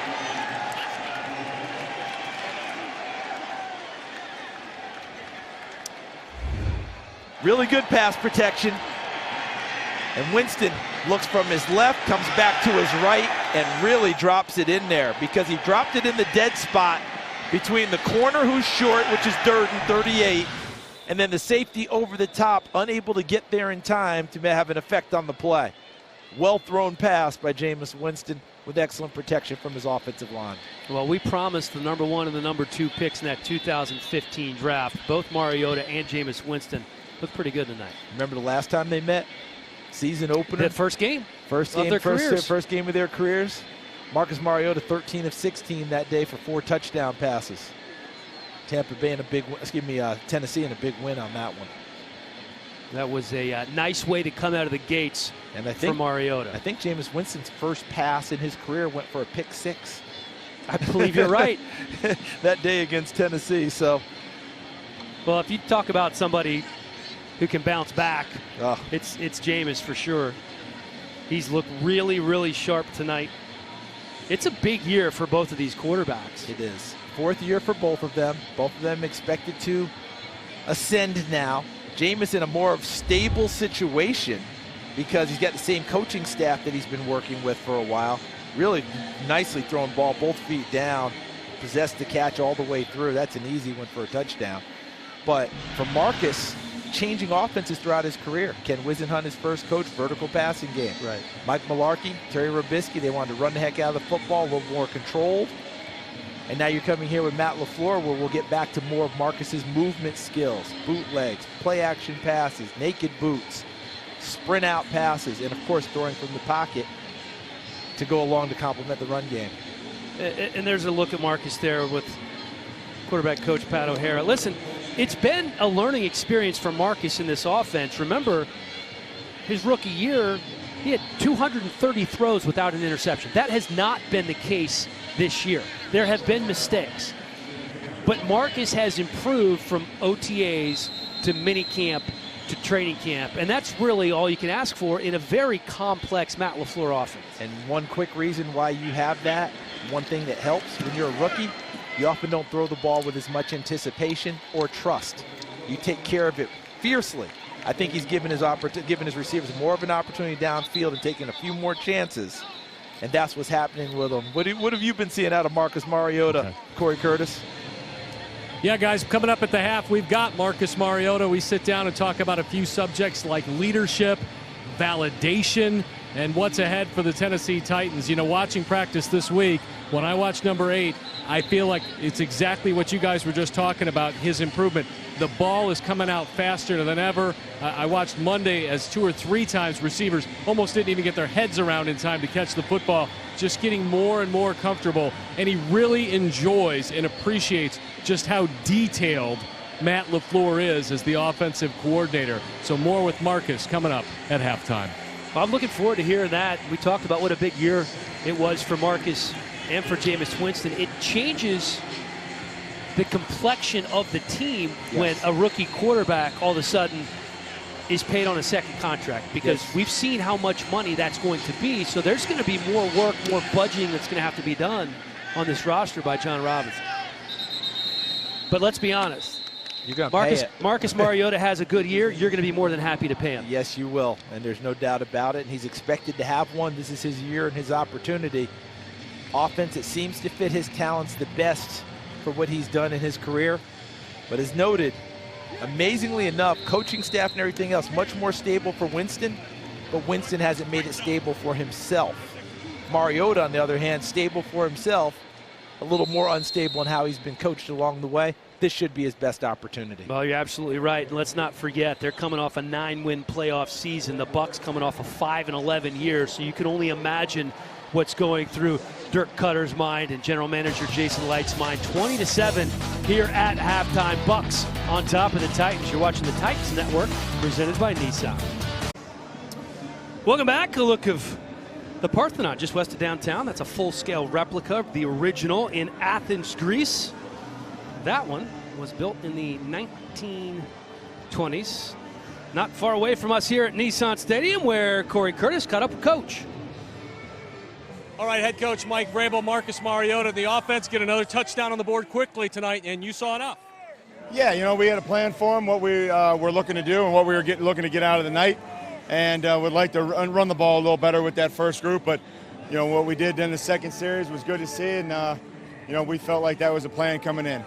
Tonight, Dion Lewis gets to touch the ball a little bit more and did some real Dion Lewis things for you. Yeah, he did a nice job, and unfortunately, you know, had the fumble out of bounds. We had to take care of the ball offensively, and we got to be able to, you know, defend the pass a little better, and we got to run the football on offense. What do you want to see the second half? That's it. I want to see if we can stop them throwing the ball and see if we can run the football. Thanks, Coach. Thank you. And there is a look at the first half numbers. Stop him from throwing the ball and run the football. You look at those passing yards there. You circled it, Charles. 259 in the first half, and the other part that drives the coach crazy, 60% on third down, 6 of 10, while you're 1 of 5. Those are the types of things that in the regular season will tell the tale of how a game is going to go.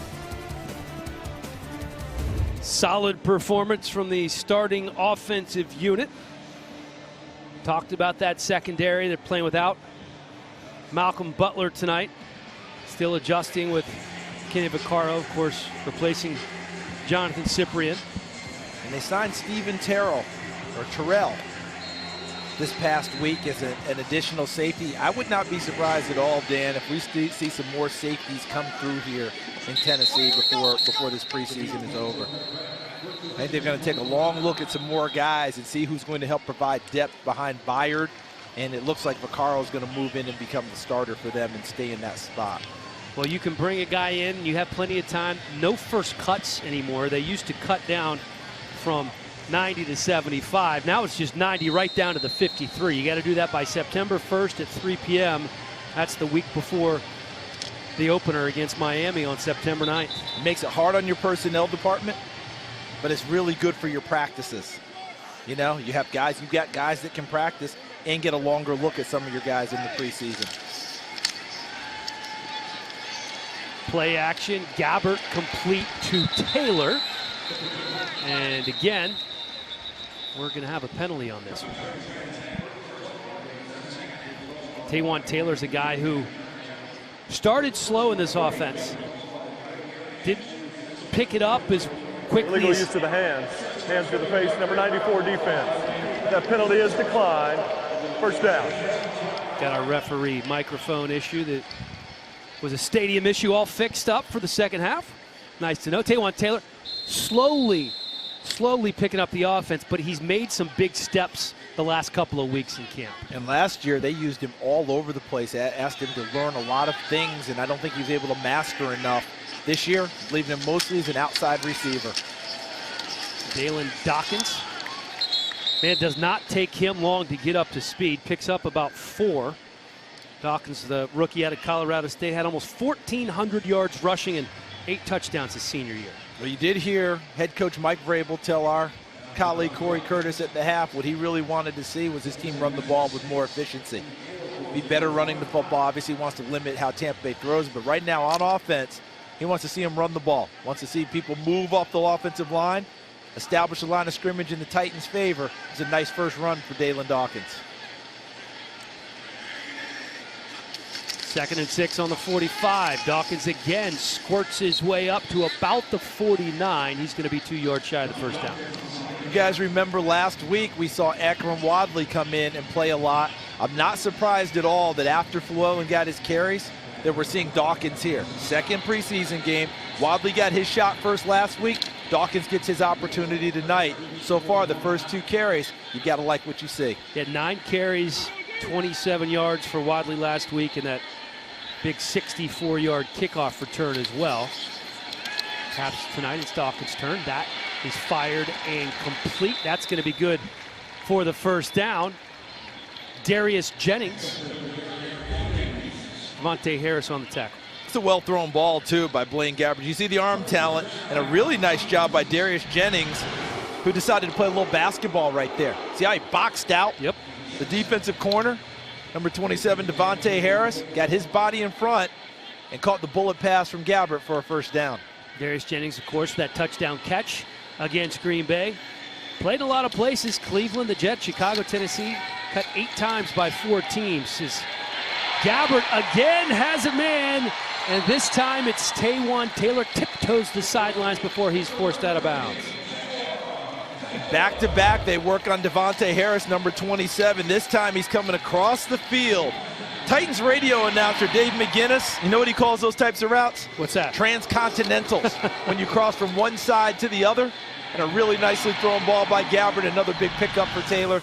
Good protection by the O-line. 29-yard gain for Taylor. We're in the Pinnacle scoring zone. You can sign up for Titans Banking and get exclusive access to Titans benefits only at titansbanking.com. And not going anywhere there as we're going to have a flag. That was Dawkins again.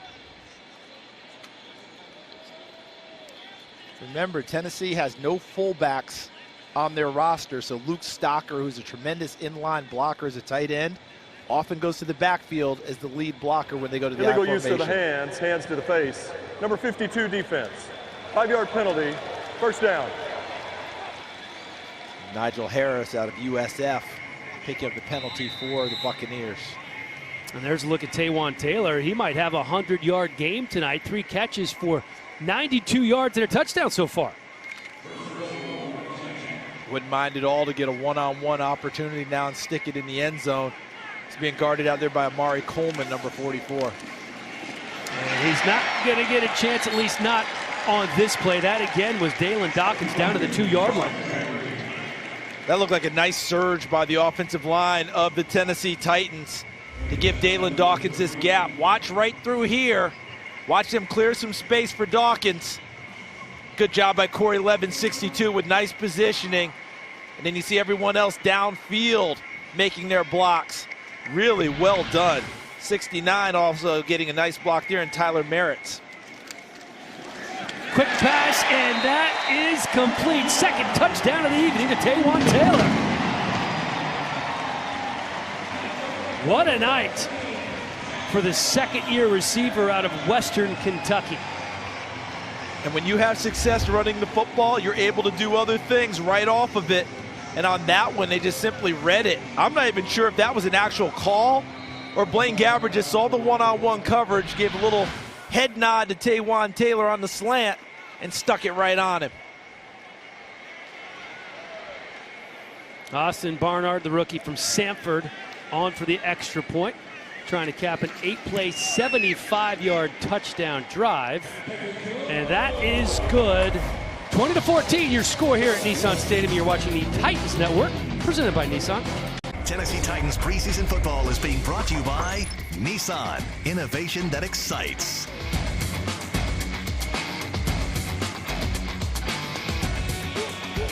There's a look at the scoring drive. Pretty nice one. 8 plays, 75 yards. 8 up just over 3.5 minutes. Taywan Taylor with his second touchdown catch of the night puts him at 4 catches for 95 yards. Not a bad night for the youngster. Austin Barnard, the rookie, kicking deep to Sean Wilson, who's going to let that bounce. And here's how things got started here in the second half. on the play action. Blaine Gabbert to Taywan Taylor. And that play call was made by Turner Talley and Kevin King. They bid on the play at the Juvenile Diabetes Research Gala. The auction of those two plays, the first play of the game, first play of the second half, raised $48,000 to fund research and find a cure for juvenile diabetes. The first play of the game, Gary Ashton and Garrett Allen. What a tremendous, tremendous charity that is that John Robinson is heavily involved in. And we thank all of them for their contribution. Absolutely. And how about their play calls? One started on defense, first half, offense in the second half. This pass right along the sideline, incomplete. And let's face it, they're complete play callers because they didn't know whether they'd have to call an offensive play or defensive play, just wherever Tennessee started. So you had to have two calls in mind. Am I going to, we'll call it a defensive shot or an offensive shot? So give all four of those gentlemen credit for being prepared and making the nice call. They get to watch a little game film with Coach Vrabel, and then they also met with Matt LaFleur and Dean Pease, the offensive and defensive coordinator, and gave them their play calls as we see Kendrick Lewis in his 8th season out of Ole Miss. Hate to see that because Kendrick Lewis was having a very nice night, had a tremendous week of practice, and you hate to see him come up like that because they need that help with the safety depth. And Corey Curtis, you've seen these safeties come and go. The loss to Cyprian really hurt them, but Vaccaro comes in, but I still think they're going to spend some time trying to find some guys. What do you think? Well, I mean, that's the great thing, about the preseason is you get to watch everybody else play for 4 games now, and they can take a hard look when this thing is over who hits the streets, because you're exactly right. Jonathan Cyprian going down really threw a wrench in things. He's a guy Mike Vrabel had a lot of respect for, a great run stopper. The starter, maybe not on this team, but I'll say this, Kenny Vaccaro's played a lot of football the last 4 years. He certainly has, and that run-stopping ability that you attributed to Jonathan Cyprian is the strength of Kenny Vaccaro's game as well. 3rd and 8 for Ryan Griffin. He's pressured. And you can see that they got a hand on it. He was looking for Bernard Reedy. Kendrick Lewis 3 tackles in the game before he left. Here's another look. What you like about this is the pass rush is there. Josh Caraway, another guy whose strength is how he comes off the edge and gets after the quarterback. He gets on tape, pressuring the quarterback and helping force the incompletion. Only the second 3 and out of the game for the Bucs. Anger kind of gets that one off the side of his foot. Nick Williams has a chance at the 35. He picks up 5 out past the 40. And there is once again a flag on the field. You talked about how they're going to get to see who's on the street in terms of other safeties who might be available after the second day of joint practice with the Bucs. I asked General Manager John Robinson. So during the kick, holding, receiving team number 45. 10-yard penalty from the end of the kick. First down, timeout. So that's either Stephen Terrell or Ethan Wolf. We have offensive and defensive 45. Yes, we do. Story to be continued about John Robinson. You're watching the Titans Network, presented by Nissan. Welcome back to Nissan Stadium, 20-14 after a Titans touchdown. Looking at Mike Vrabel coaching the guys up. There's Will Compton in the foreground. Blaine Gabbert still in at quarterback. Dalen Dawkins in the backfield for Tennessee. 1st and 10 on the 25. Dawkins picks up 3. Let's send it down to the sideline. Corey Curtis has more on Titans backup quarterback Blaine Gabbert. Well, guys, I just noticed in that last drive, as I talked about earlier, his decision-making not always as crisp and quick as Mariota's. I thought after he completed that ball to Darius Jennings, he had the easiest, most natural-looking throw he's made in the preseason when he hit Taywan Taylor on that intercontinental route, and then the quick decision to hit him in the end zone. That may have been that boost of confidence he needed to get things rolling in this preseason for him. Yeah, it's funny how that works, isn't it, Corey? When you make a nice play, you often are able now to be free and easy and just deliver the ball. And he's got tremendous, arm talent, right? That's the one we always talk about. That was why he was so attractive coming out of college at Missouri. Hasn't been as evident in the NFL. A lot of different reasons for that. But I think, Corey, you hit the nail on the head. You make a nice play, that opens it up now, and now you get a chance to make more. I was struck by how big Blaine Gabbert was. He looks like a decathlete, man, to me. I mean, and maybe even bigger than that. He's a large quarterback, but in a really good-looking way. He looks the part. Here he is right here, tucking it and running, picking up a first down and more. Just barely tripped up as he's out past the 45-yard line. And he was getting up to top speed on that one. If that play is not made by Will Clark, if he doesn't trip him up right here, there's a lot of extra territory that's wide open for Blaine Gabbert. He was not running looking to go down. He was running wide open, trying to gain tremendous yardage there. He had a chance to turn that into a long, long run. That was the definition of a shoestring tackle. Ball on the 42.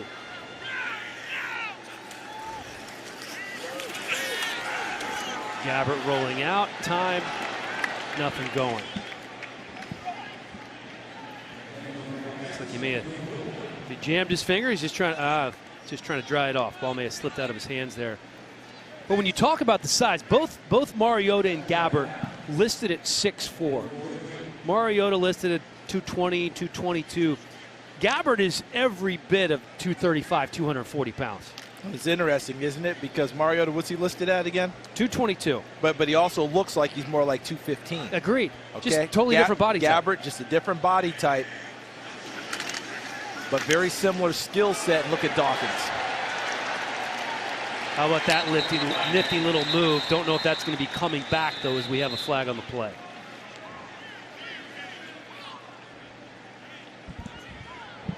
Holding, number 68 offense. 10-yard penalty from the previous spot. Replay second down. Cody Wickman, offensive lineman, former Los Angeles Ram, or I guess he was in St. Louis for the most part of his time, gets picked up there for the penalty. But Dalen Dawkins had to sit for most of the game last week in Green Bay and watch Akram Wadley eat up those carries. He is running with that extra determination and having sat out most of last week, coming at him as we see the penalty situation there. It feels like more penalties than what I've seen, than what we just saw reflected there. But Dalen Dawkins getting his opportunity. Well, that's still 12 penalties. And that one is complete. Deontay Burnett, rookie out of USC. Don't look 12 penalties. Don't look askance at it, partner. Because I was watching Minnesota and Jacksonville today. They were into the high 20s. Okay? Hey, we still have time, buddy. Remember Green Bay last week? We were into the high 20s. The Green Bay had a time. So we'll take that. Deontay Burnett, USC, came out. A lot of people thought maybe a year early. Hurt his hamstring, didn't run well in the offseason, goes undrafted. But he's had a very nice camp so far, trying to distinguish himself here tonight. Over 1,100 yards and 86 catches as a junior with Sam Darnold. And that is a laser. They're going to call it a catch. Devin Ross hauls it in. Now I'm very happy to see Devin Ross bounce back. Remember the fumble he had in the first half on the quick screen. Watch how he stays. Look at Gabbert stay in there. Pretty good job by the offensive line, able to step into the throw. And as you mentioned, a laser shot that Devin Ross hauls in. Nice to see him bounce back from the fumble and pluck one out of the air. Dawkins takes the pitch, puts his head down. He's met behind the line of scrimmage. Patrick O'Connor, the first one to make contact. Dawkins, 5'7", 183 pounds. But you can see the juice that he has. Doesn't take him long to get up to full speed. He runs a lot like his dad Ralph did at the University of Louisville. And he's trying to obviously live up to the NFL legacy that his uncle Brian Dawkins just went to the Hall of Fame, established during his career in Philadelphia and Denver as a safety. Heck of a Hall of Fame speech from Brian Dawkins.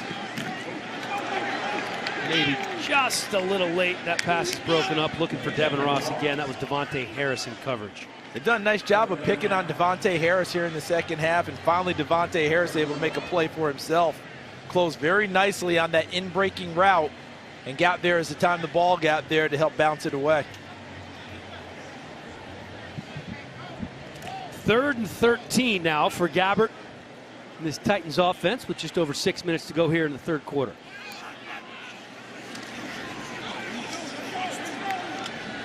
Just off the hand of Cameron Batson.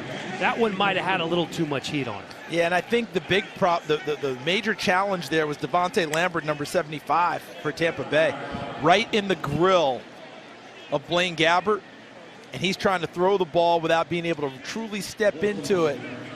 Plenty of arm, and as you mentioned, it came out pretty hot, but not as accurate as he wanted it to be.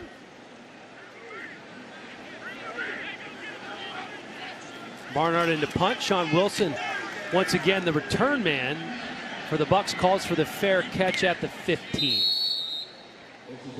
20-14, just over 6 minutes to go here in the third. You're watching the Titans Network, presented by Nissan.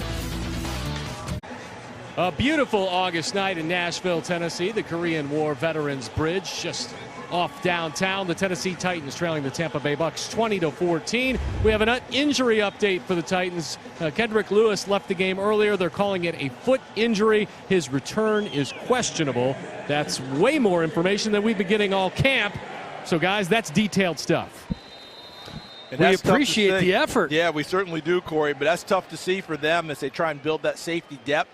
And Kendrick Lewis had a really nice week this week in practice against Tampa Bay, and he was carrying it over to the game field tonight. Ryan Griffin still in a quarterback for the Bucs. And Griffin finds his man out almost to the 40-yard line. Justin Watson, the rookie out of Pennsylvania, had a busy last quarter or so. He was a kid that wasn't even invited to the combine despite phenomenal numbers during his time in the Ivy League at Penn. But he showed his wares in the postseason build up to the draft, and Tampa Bay noticed. 26-yard gain for Watson.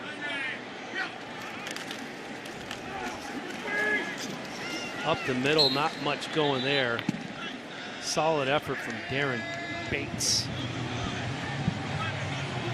Here's a look at Griffin's numbers last week against Miami. Not too shabby. 20-26, 179 yards and a touchdown. How about being able to fashion a career and has never played it down in the regular season? You know, he was so valuable to them last year that he got hurt in preseason, yet they wanted to keep him around, you know, make sure that he was a part of that roster. They do see him as a solid backup in case something goes haywire during this season. Nothing wrong with carving out 5-6 years as backup quarterback in the NFL. Check. Check, please. Check, please. And as we've seen, those checks can be pretty good. Yes, they can. Doing what you love, and you never know when you might actually get that opportunity and get called upon to go out there. So he's trying to get it done here in the preseason. And the Tennessee Titans trying to stiffen here on third. They've got third down and long. They've got the advantage with their defense. Sean Wilson in the backfield. And that is a great defensive effort right there by Rico Gafford. Had a hand in there the whole time, would not allow the receiver to hold that ball in. Now, we saw a lot of Rico Gafford last week in Green Bay. He had a big pass breakup. We also had 3 penalties. I think they all occurred during one drive. How about the drive there, breaking on the football and getting the arm in between the hands of the intended receiver, Justin Watson, and taking the ball and knocking it away. Back-to-back 3-and-outs for this Titans defense. I know of one head coach in this game who likes that. Cameron Batson at about the 15, fielding the punt. Gets out past the 30, breaks a couple of tackles. He's out to the 35, but we have a flag. But what they will love on tape is how he caught the ball, made one quick step, and got straight up field. Decisive. Very decisive in the return there. Well done by Cameron Batson. An accounting major, graduate at Texas Tech, graduated with honors. Illegal block in the back, number 89 receiving team. 10-yard penalty from the spot of the foul. First down, timeout. That's on Jerome Cunningham, Titans tight end. 4:02 left in the third. You're watching the Titans Network, presented by Nissan. 2014 Bucs on top of the Titans with just over 4 minutes to go here in the third. Let's take a look at tonight's quarterback comparison, brought to you by Blue Cross and Blue Shield of Tennessee. Jameis Winston, the second quarterback in the game for the Buccaneers, 13 of 18, 226 yards, 2 touchdowns. He looked great. Marcus Mariota looked pretty darn good as well. Didn't play as long, just 2 drives, but the second drive resulted in a touchdown.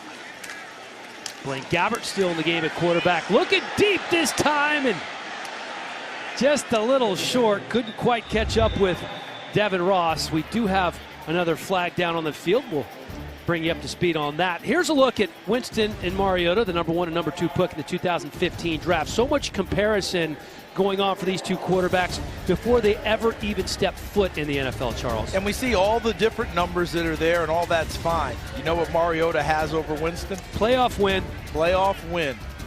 Been to the playoffs. Winston doesn't have that in his arsenal at this time. So when it all comes to, when it's all said and done, it's an easy tiebreaker. Is your team winning more games?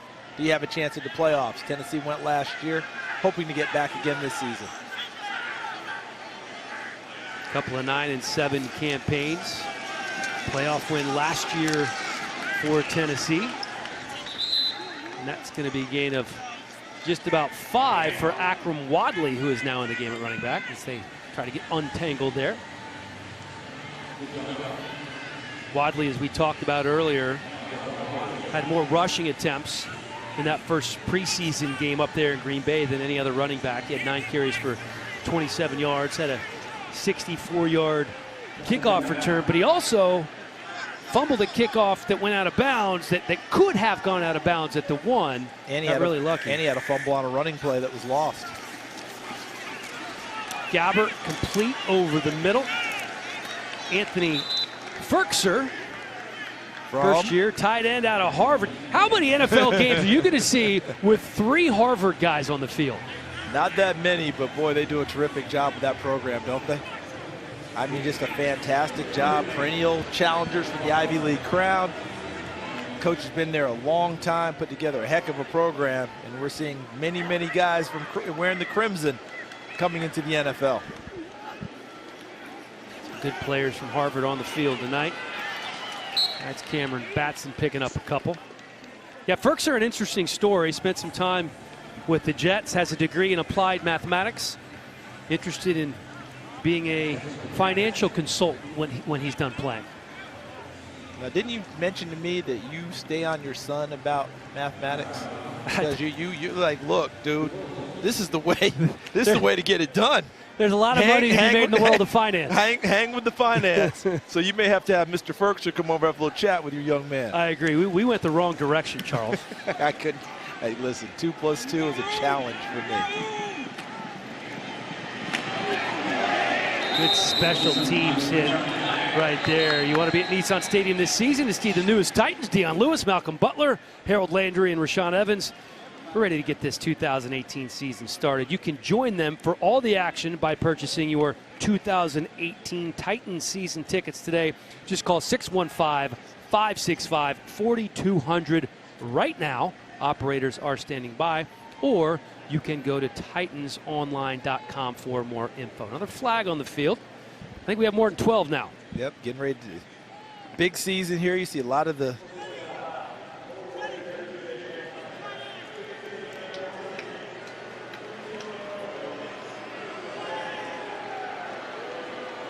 big call. You can see the confusion on Vrabel's face. There was a pretty big collision on that punt return. We had a helmet go flying, and they're calling a personal foul on the Titans. I would assume that it was on the hit.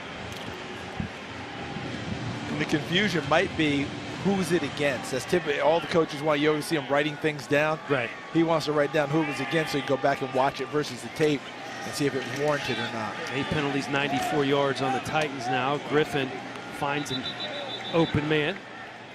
That's complete to Austin Johnson, the 3rd-year tight end and fellow Tennessee Volunteer.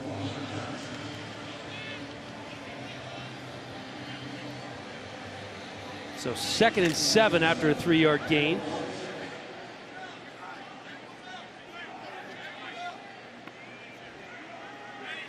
with just over a minute and a half to go here in the third quarter. And that is Ogunbowale.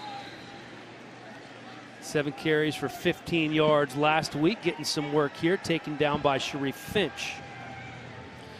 And you know, this is the time of game where you still have to find a way to get noticed. Remember last week, Julius Wormsley? What a terrific job he did getting noticed. Look at the push he got there on that play. Just took the offensive guard and rode him all the way back into the backfield. That's the type of push and establishing of the line of scrimmage that coaches are looking for. Wormsley making a strong push himself to try and be a part of this 53-man roster when we go into the opening game against Miami. 28-year-old out of Tulane. Was with Vrabel in Houston back in 2014. Big hit there.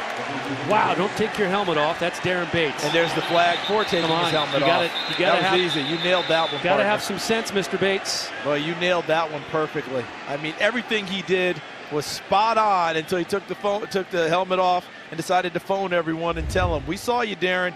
You didn't need to tell us about it. And here it is. Terrific inside-out play. Takes away the angle.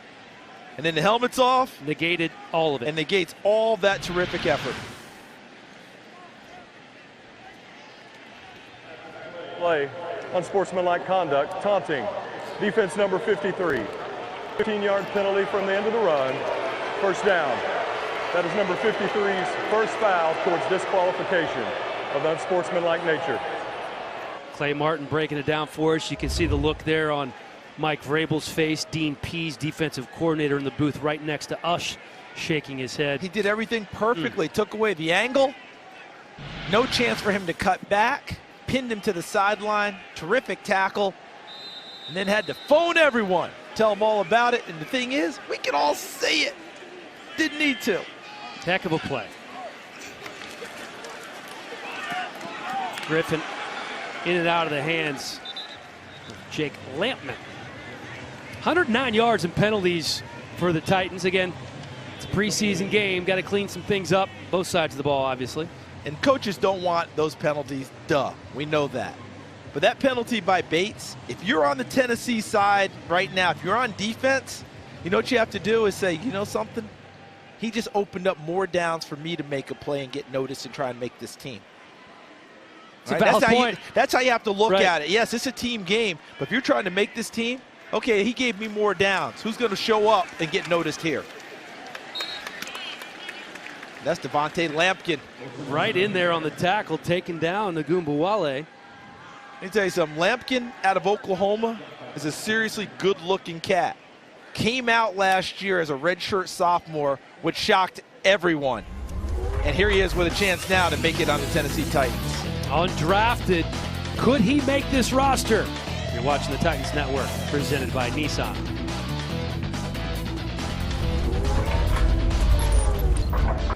As we start the fourth quarter at Nissan Stadium, the Titans trail the Bucs 20-14 in their second preseason game. Hey everybody, Corey Curtis here. I asked you a Twitter question before in the first quarter, and I asked who would lead the Titans in receptions this season, and everybody's going with the reliable tight end, Delanie Walker. Guys, since he joined the Titans 5 years ago, no tight end in the National Football League has caught more passes. That's a good pick. I like to see who's number 2, Dion Lewis there at 25%. Well, I think that Corey identified what he can do early in the game, and I think people heard him. Then they saw it in evidence, you know. Dion Lewis actually paid off Corey's prediction about what he can do in this offense, and now people are getting on board. Griffin complete to Irvin Phillips.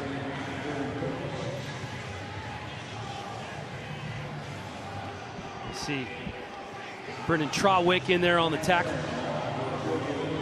Pro Bowl last year as a special teams player. Led the team in special teams tackles. Anytime you can get to the Pro Bowl, thumbs up on that season. No doubt about it.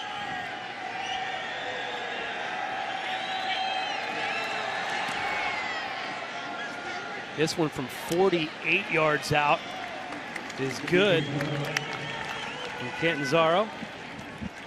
That makes it 23-14 as we still have over 14 minutes to go here in the game. I want to show a little piece of video that we were lucky enough to see when some of the players posted it on their Snapchat and Instagram live stories. It's kind of a rite of passage when you're a rookie in the NFL. Sometimes you have to carry people's pads. Sometimes you get your hair cut, and it's not necessarily what you want it to be. It's not sitting in the chair and saying, this is what I would like. So Harold Landry, what do they call that, the castle? The castle on Austin Barnard. Now, Rashaan Evans, see, he only has half of a beard here because his head was already shaved. Luke Falk, this isn't the half of it. And then you see Dane Cruikshank. He did get Cruikshank there. He did Cruikshank.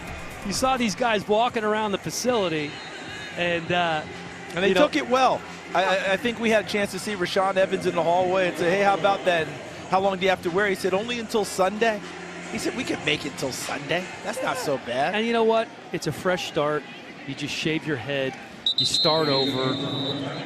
Vrabel told us that when he was a rookie with the Pittsburgh Steelers, he had guys like Levon Kirkland and Greg Lloyd who were shaving heads. Jason Gilden. I don't even think if you're Vrabel, you're doing anything about those two shaving your head. Sit down in the chair and get your head shaved. You say, okay, yes, simple. Sir. It's really not an option. But it's the rite of passage, and if you handle it the right way as a team, it can be a little bit of a bonding experience as well. And that's what they did. And they'll have to wear them till Sunday, and then, as you said, they can start all over again and grow it the way they want to. There's a look at Luke Falk's numbers last week against the Packers, 10-19. That was his first game as a professional football player. Not bad playing at Lambeau Field. Here he is again on the play action, attacking downfield right away. And that's a bit underthrown, but it looks like he may luck out here and get a PI penalty. And that's a bailout, an absolute bailout if you're a defender. Wonderful for the Tennessee Titans. But this is just an underthrown ball that the defensive backs unable to get their head snapped around well enough, and they just run up the back of the receiver. See, he's trying to get turned around there. So I would actually opine in a regular season game, I would really struggle if I'm Tampa getting that call. He got his head around and played him well. Pass interference. Defense number 38. Automatic. First down. So the underthrown ball comes back to help Tennessee, but if he puts it out there, he's got a chance to make a big play. That's rookie corner Marco Myers from Southeastern University. That's a 45-yard penalty. Yeah, not bad for an underthrown ball. Sometimes it works out well for you. Ball on the 30-yard line now for Falk.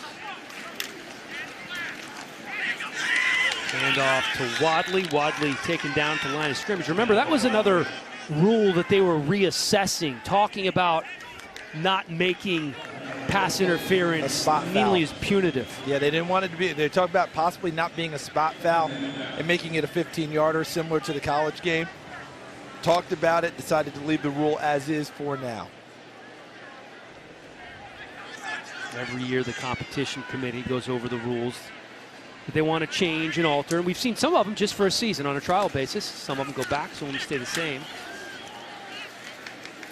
Got a little more push there on the offensive line that allowed Wadley to work his way through and pick up a few additional yards. You can see him skipping his way to a 3-yard gain. And he will disappear in that pile with his size. As a linebacker, I've asked NFL linebackers, because I often thought it was a little bit of a myth about a back disappearing and you can't find him. No, it's real. They say sometimes those guys get swallowed up, those little short, stocky, strong guys, and then they pop free, and you might not be prepared to put him on the ground. Falk on third down, has a man.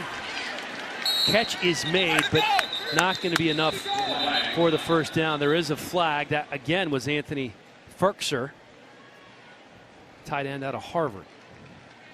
Good pickup on the pass rush, too, by Wadley stepping forward to chop down a pass rusher. It's a great point, Charles. That's one of the toughest things for a young running back is that pass protection.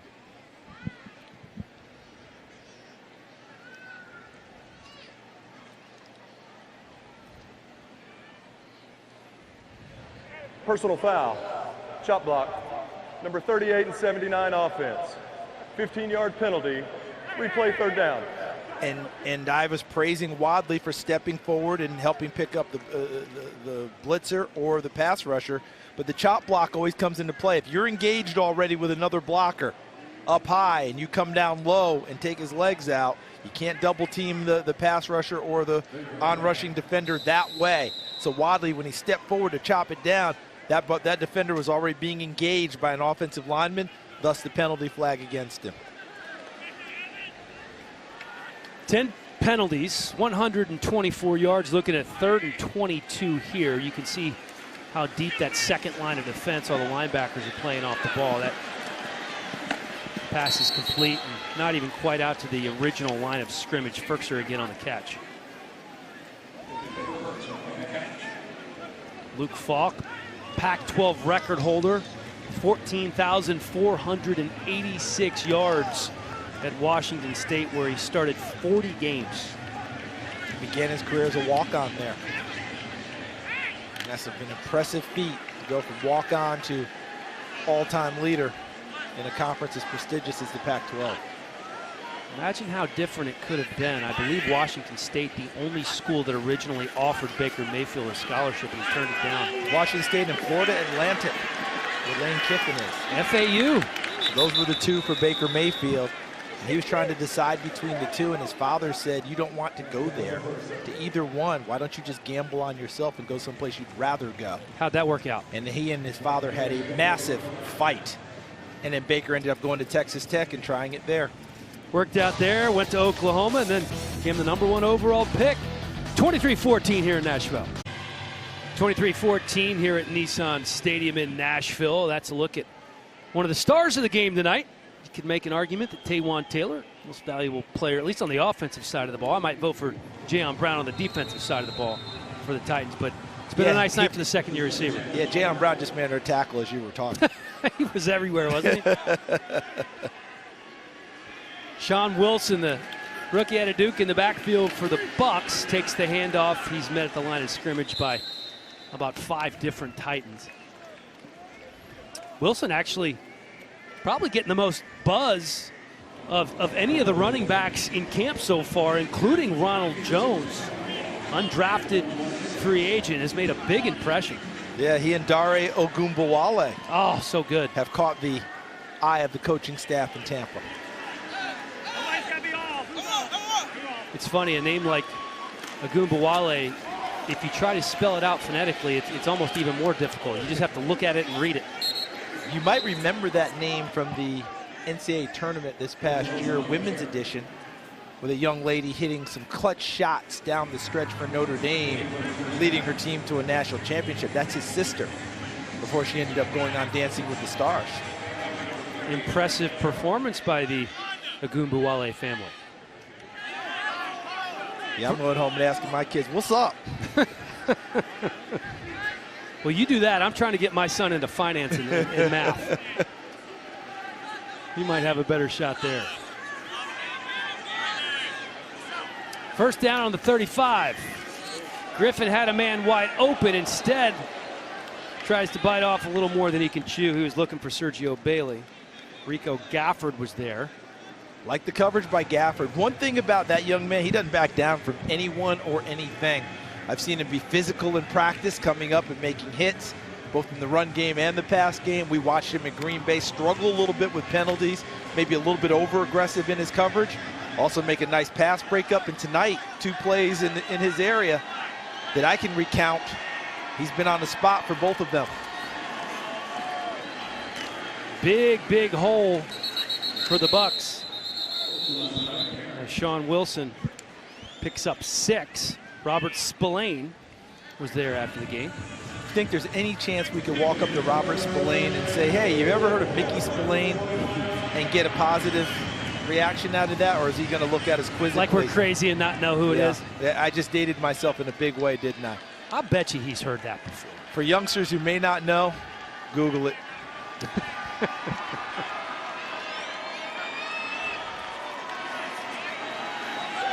Up the right sideline, has a man, and it's caught. Huge gain. There's Ogunbowale doing some work there. And they got the matchup they like, because they got Ogunbowale, the running back, on Robert Spillane, the linebacker, in open space. So he's not a running back anymore, he's a receiver. going against a linebacker who's trying to be a corner, and that's not his forte. A nice job by Griffin finding him and putting it out there for him. 38-yard gain as we have a player down in the field. That's Devontae Lampkin. You're watching the Titans Network presented by Nissan. Let's check out the play of the game brought to you by Nissan of Cool Springs. Second drive of the game for the Titans. Little screen pass to Taywan Taylor. Takes it 47 yards to the house. Here's another look. A really fine performance tonight for the second-year wide receiver. Nearly 100 receiving yards. Gets a little love on the sidelines from Jonnu Smith. There's a look at Taylor. 4 catches, 95 yards. How about that average yards per catch there? 23.8. As we look at the top of the end zone, right in the bucket to Sergio Bailey. What a throw by Ryan Griffin. 21-yard touchdown for the Bucs. Yeah, back-to-back really nice throws for Griffin. The first to Ogunbowale out in the open field. And how about this one? Drops it right over the top of the helmet of Trey Caldwell, number 39. It's not horrendous coverage, but that's a well-thrown football for Sergio Bailey. And because he's not able to see the ball come out of the quarterback's hands, he's trying to play through the hands of the receiver. And Bailey did a nice job of bringing his hands up late so that he doesn't come up early and let the defensive back read that. 6-play, 76-yard drive. Ate up almost 2.5 minutes. That was a perfectly thrown ball from Ryan Griffin, who last week was 20 of 26. 107 passer rating. Building on that tonight. Catanzaro on for the extra point. And it's good. 30-14, Bucs on top of the Titans. There's another look at the numbers from that drive for the Bucs. All smiles on the Tampa sideline. Titans fans, still time to catch all the NFL action at Nissan Stadium this fall. Limited seating options are available. You can call 615-565-4200 right now to get the best location for your Titans season tickets, or you can log on to titansonline.com. Some of the fans hanging out here. Fourth quarter of a preseason game. That is dedication, my friends. Dedication. See the number there to get your season tickets. You got some pretty good people coming to visit here at Nissan Stadium as well. I mean, Philadelphia comes here last weekend in September. Baltimore comes in with their trying to bounce back and get to the playoffs. They've missed playoffs 4 out of 5 years. New England comes here. And one of the New England writers, Ben Verlin, was here this week writing an article about how the Titans might beat New England South. The number of former Patriots on the roster. There's a bunch of them. Obviously, Jacksonville within the division, Houston within the division coming here. Indianapolis, of course. And Washington also comes in from the NFC East. So that's a pretty darn good home schedule with some big-time teams coming to town. I'm very interested to see how this division plays out. It used to be the Colts and everybody else. Now it's kind of everybody else and the Colts, but the Colts are obviously going to be vastly improved with a healthy Andrew Luck, remember when Houston ran this division, and then the last couple of years injuries have hit J.J. Watt in a big way. Whitney Merciless was hurt, and then of course they lost Deshaun Watson just when they were starting to make their move again last year. So with all of them back, I'm eager to see how that plays out with Houston going from last place in their division to having an opportunity. Andrew Luck back in Indianapolis. And of course, Jacksonville went to the AFC Championship game last year. So this is a very competitive division. Tennessee made it to the playoffs. And I can tell you this much. A lot has been made about Jacksonville not going out to get another quarterback and committing to Blake Bortles. Bortles looks a lot more comfortable. I was at Jags camp, and remember, before the third preseason game last year, they opened up the quarterback competition. Chad Henne became a real chaser of the job, and that was one of those ones where it was a clear message to Blake Bortles he had to pick up his game. But I thought if Blake Bortles is going to lose his job to Chad Henne at this stage, he got major problems anyway. And he picked up he handled the challenge, and he ended up having a heck of a season. Not him in particular, but his team did. Absolutely.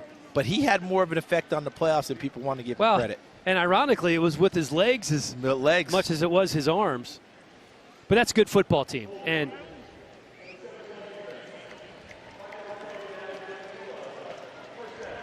I mean, they win a playoff game where he runs for more yards than he passes against Buffalo. So, you know, and I believe we're getting message now that Tyrod Taylor, as we've been pronouncing, he wants to pronounce Tyrod Taylor from now on. So I'm trying to make the switch there. You know, it's tough. It's tough he to make says the switch Tyrod, he says Tyrod. His dad says it's Tyrod. What's going on here? So whatever it's going to be, but he was the one with the legs that people thought about, and Bortles outrushed him and helped lead his team to a playoff victory. Complete to Deontay Burnett. Heck of a diving catch there for the rookie out of USC. Hey, there's no time to miss a pass. If you're a rookie receiver, anything that's close, you're trying to get on tape, show the effort, and Burnett does exactly that. Excellent concentration, laying out to haul that one in. Charles, 86 catches, 1,114 yards his junior year at USC. He's at USC, so obviously people know who he is. He's playing with Sam Darnold. Is the reason he wasn't drafted solely because of the 40 time? I think there was a big part of that. I also think that a lot of people thought he should have gone back to school and worked on his game a little bit more. Other reasons that sometimes in the swirl of the draft, we end up getting a run on certain positions or different things happen, and sometimes guys just get overlooked. Because the 40 time hurt him, but a lot of people did think he was faster, but that time registered. And so when you're arguing in your draft room, sometimes that number comes up and people go, well, let's go with another guy. Well, he had a rough OTA in minicamp and a much better camp here in the fall in August. And people are excited about his possibilities. Let's see if he can really make a push towards making this team. Falk dumps it off to his tight end, Ethan Wolf. His first catch. Wolf, of course, out of the University of Tennessee. 91 career receptions there. Second most for a tight end in UT history. I'm going to guess some guy named Witten was number one. That would be a good guess. Just took a shot. Heck of a career for Witten. Now joins us in the broadcast booth. He's on this side now. He's going to do a terrific job there as well. 3rd and 7. Falk chucks it out of bounds. So the Titans are going to be forced to punt as we have a man down on the field, and that's Deontay Burnett. I share a hometown with Jason Witten, you know. Birthplace. Is that right?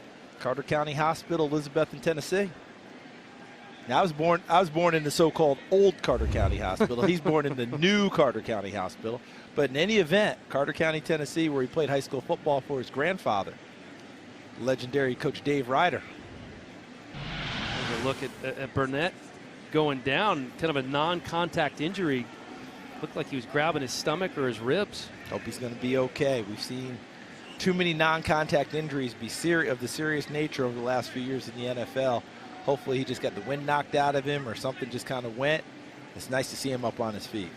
Fourth quarter of the second preseason game, we're going to see a lot of late-round draft picks and undrafted guys, but there are some undrafted players who can make this football team.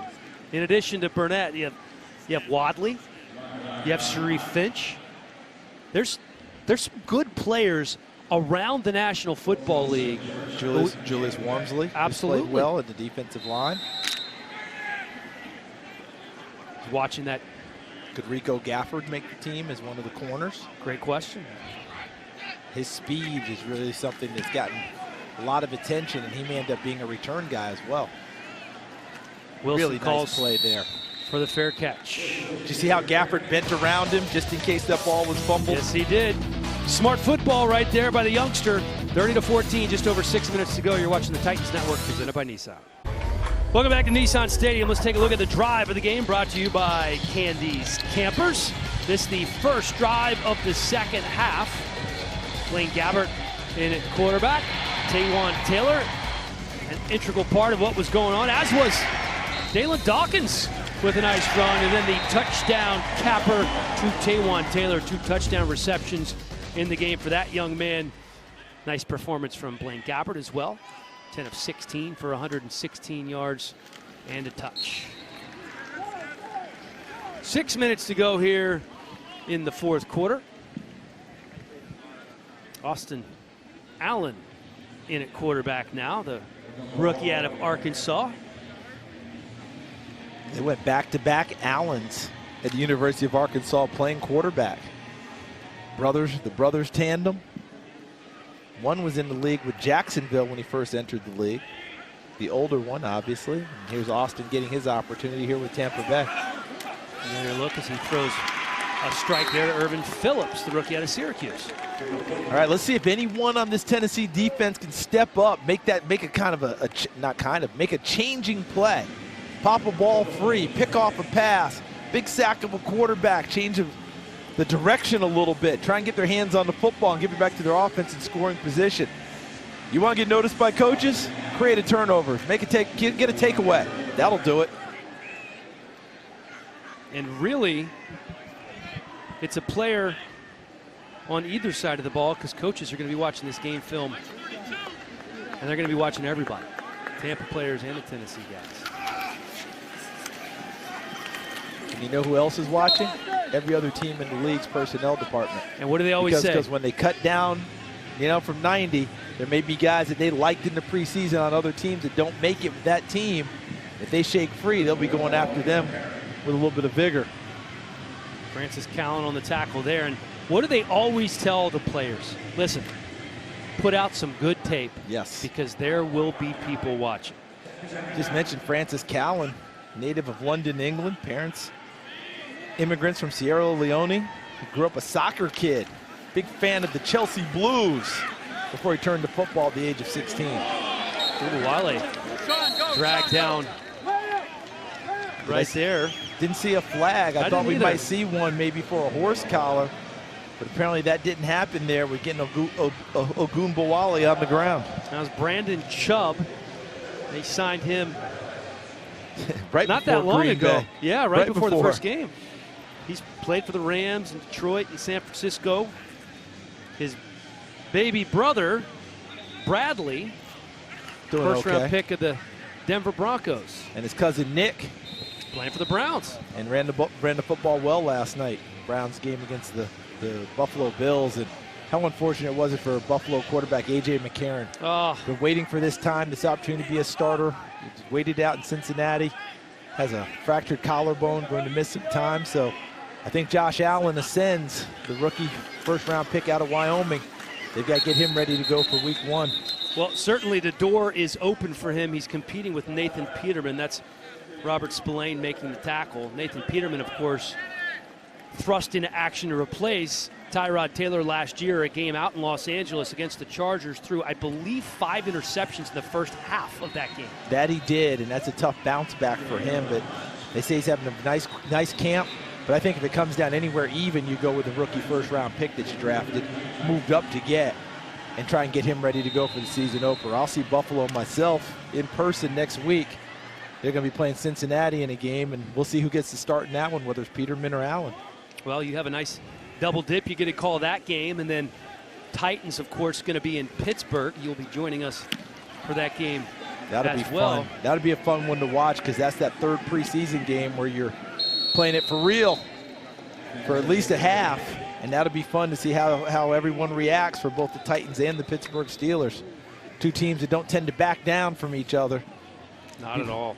Being old, remember when they were old divisional rivals? Way back when. That was a division. Tennessee, Baltimore, Jacksonville, and Pittsburgh. If you were a trainer for any of those teams, you were a busy man. You got overworked in those division games. Oh my goodness. There's no doubt. Now that's going to be fun. Starters will play at least a half, we're assuming. Sometimes they play well into the third quarter. So that's the final full dress rehearsal of the season as we see Wadley break a tackle or two. Now, earlier in the game, you brought up the point about Matt LaFleur, the offense coordinator, trying to seek where he's going to be for the season. He started the game up top, calling plays in the press box. I believe he's down on the field calling plays at this point. Actually, I think he's, if I'm seeing correctly, he's right over here next to us. He was. So he did. He stayed up. They were thinking about having him go down for the second half, but guess he's able to stay up. Well, last week, if the whole game was on the sideline, this week up in the press box trying to figure out where the best place is for him to be once the season begins. And, you know, I think a lot of that is just where you're comfortable, Charles, there right? He is. Personal preference. There's a look at Matt LaFleur. Well, his whole career he's been in the press box. I had a nice little chat with him. He's been up there for 10 years, so it was an adjustment going to the sideline, but it's not something he's averse to. That instant communication with your quarterback, especially between series, is something he found very valuable. So we'll see how it plays out with Mike Vrabel making the final call. And there's Wadley taking it down to the 30-yard line. Well, you remember last year his head coach, Sean McVay, the play caller with the Rams, he would take the play sheet, sit on the Gatorade bucket during timeouts, and figure out what was going on. And go over things. And he was able to do that. Why? Because he had Wade Phillips running his defense. Absolutely. Well, here, Mike Vrabel's got a guy that he totally trusts in Dean Pease running his defense. So Mike Vrabel could very well be involved in quarterback discussions in between series because that head coach quarterback relationship is so important. And it looks like they have cultivated a nice relationship. Really, he has a great relationship with most of the guys right now. So much so that Ben Jones was comfortable enough to give him a happy birthday present of a plate full of cottage cheese. Walked into his office, Caught him unaware. Pointed his finger at the floor, said, "Hey, Coach, what's that?" Shoved a plate full of cottage cheese right in his grill. I can't imagine doing that to Mike Vrabel. So we asked around the organization, and apparently that is Ben Jones' tradition. If it's your birthday, you're getting something. You're getting something. Shaving cream, whipped cream, cottage cheese, whatever it is. Yeah. Yeah, foot powder. Foot powder, the whole deal.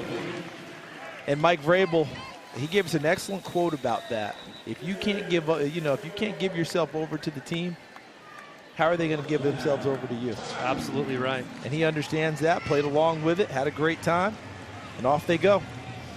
More Mike Vrabel stories to continue after the break as we hit the 2-minute warning. We're back right after this. Tennessee Titans preseason football has been brought to you by Nissan, innovation that excites.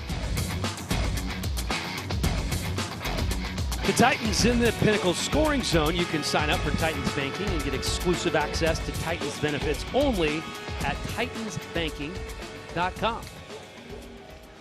1st and 10 on the 15. For Luke Falk, has two wide receivers to his right. Akram Wadley by his side in the backfield. Falk throwing to his right, caught, flag on the field as Jordan Veazey rolls in for the touchdown. Couple of flags. Probably going to be offensive interference here. Sometimes on these things you block before the ball gets there, and that's a problem. Pass interference, number 15 offense. 10-yard penalty, replay first down. You know, normally I would say you're a former defensive back, so you always think it's offensive pass interference, but you're also a pretty smart guy. But I do think it's always offensive pass interference. See Jennings 15 right there, blocking early before the ball gets there. That's the call. See, what you're trying to do is try and be cagey about it. Look like you're blocking. Yep. Just kind of screen him off, slip it. Falk pressured from behind. Got a hand on it. Almost got rid of it, but not quite fast enough. Yeah, someone on the pass rush on the backside got to him and knocked the ball out of his hands. So he couldn't complete the pass with any type of accuracy. There's the backside. That's Damone Harris, rookie out of Buffalo. Not a whole lot of players produced by Buffalo, but I can't think of one pretty good one off the top of my head. He's not in camp right now. Yeah, somebody's trying to get signed. Some guy named Mack. Khalil Mack. Ooh. Falk taken down by two guys. Spence, one of them, and I believe Devontae Lambert was the other. Lambert's had some pretty good pass rushes going tonight, getting into the face of the quarterback a couple of times. 3rd and 30. What do you call here? Hope. That's another 4-letter word. Has a man, almost a great catch from Brandon Shippen. Yeah, he was dealing with a lot of thought process there, wasn't he? A high pass. How do I bring it down? How do I keep my feet in bounds? Possess the football through through the catch. A lot going on. Look at him. Trying to catch it, stay in bounds, haul it in, and it almost turned into an interception for Amari Coleman, number 44. 4th and 30. As many an offensive coordinator has said, Coach, I don't have that play on my sheet. So we'll find out what Matt LaFleur has going here. And there's Falk spinning out of the pocket, and he's just going to unleash it into the end zone. Incomplete. Bucs will take over with 1:03 left on the clock. And that will probably do it. And I think the officials pretty much let a hold go on that one in order to let that play get completed. Here's a look at what we have left. A couple of pretty good teams on the slate, huh? Here's where the fun is. Next week at Pittsburgh, they'll play that one. Similar to a game for a good portion of it, and then finishing up with Minnesota coming in. Last year's NFC Championship game contenders, not even contenders, they were in the NFC Championship game last year, and they had a tough afternoon with injuries against Jacksonville. Yeah. I don't know how many frontline guys, but I saw the cart come out twice with air casts for players, and that's a difficult deal. And you're trying to get ready for a season. Injuries have been an issue. The Patriots lost Isaiah Wynn, their First round pick. First-round tackle, out for the year with a torn Achilles. You talked about A.J. McCarron and that fractured collarbone. And looks like both of these teams have escaped without any serious injuries. And that's a big win for both teams in this preseason. And you have that man who is healthy and looking good in both preseason games. Limited action for Marcus Mariota, but when he's been out there, he looks like the healthy, mobile Mariota that we're used to seeing. Yeah, last year he kind of lost some weight trying to get a little bit quicker, but still had to battle injuries. If he can stay healthy, looking as he does right now, that'll be an impressive looking Marcus Mariota throughout the season. There's a look at Blaine Gabbert. 30-14 is the final. That's going to wrap it up from here at Nissan Stadium, where the Bucs beat the Titans in preseason game number 2. Make sure you join us next Saturday when the Titans head to Pittsburgh to play the Steelers. Coverage starts at 3 Central Time. For Charles Davis, Corey Curtis, and our fantastic production team, I'm Dan Helly. Thank you so very much for watching Tennessee Titans football, presented by Nissan.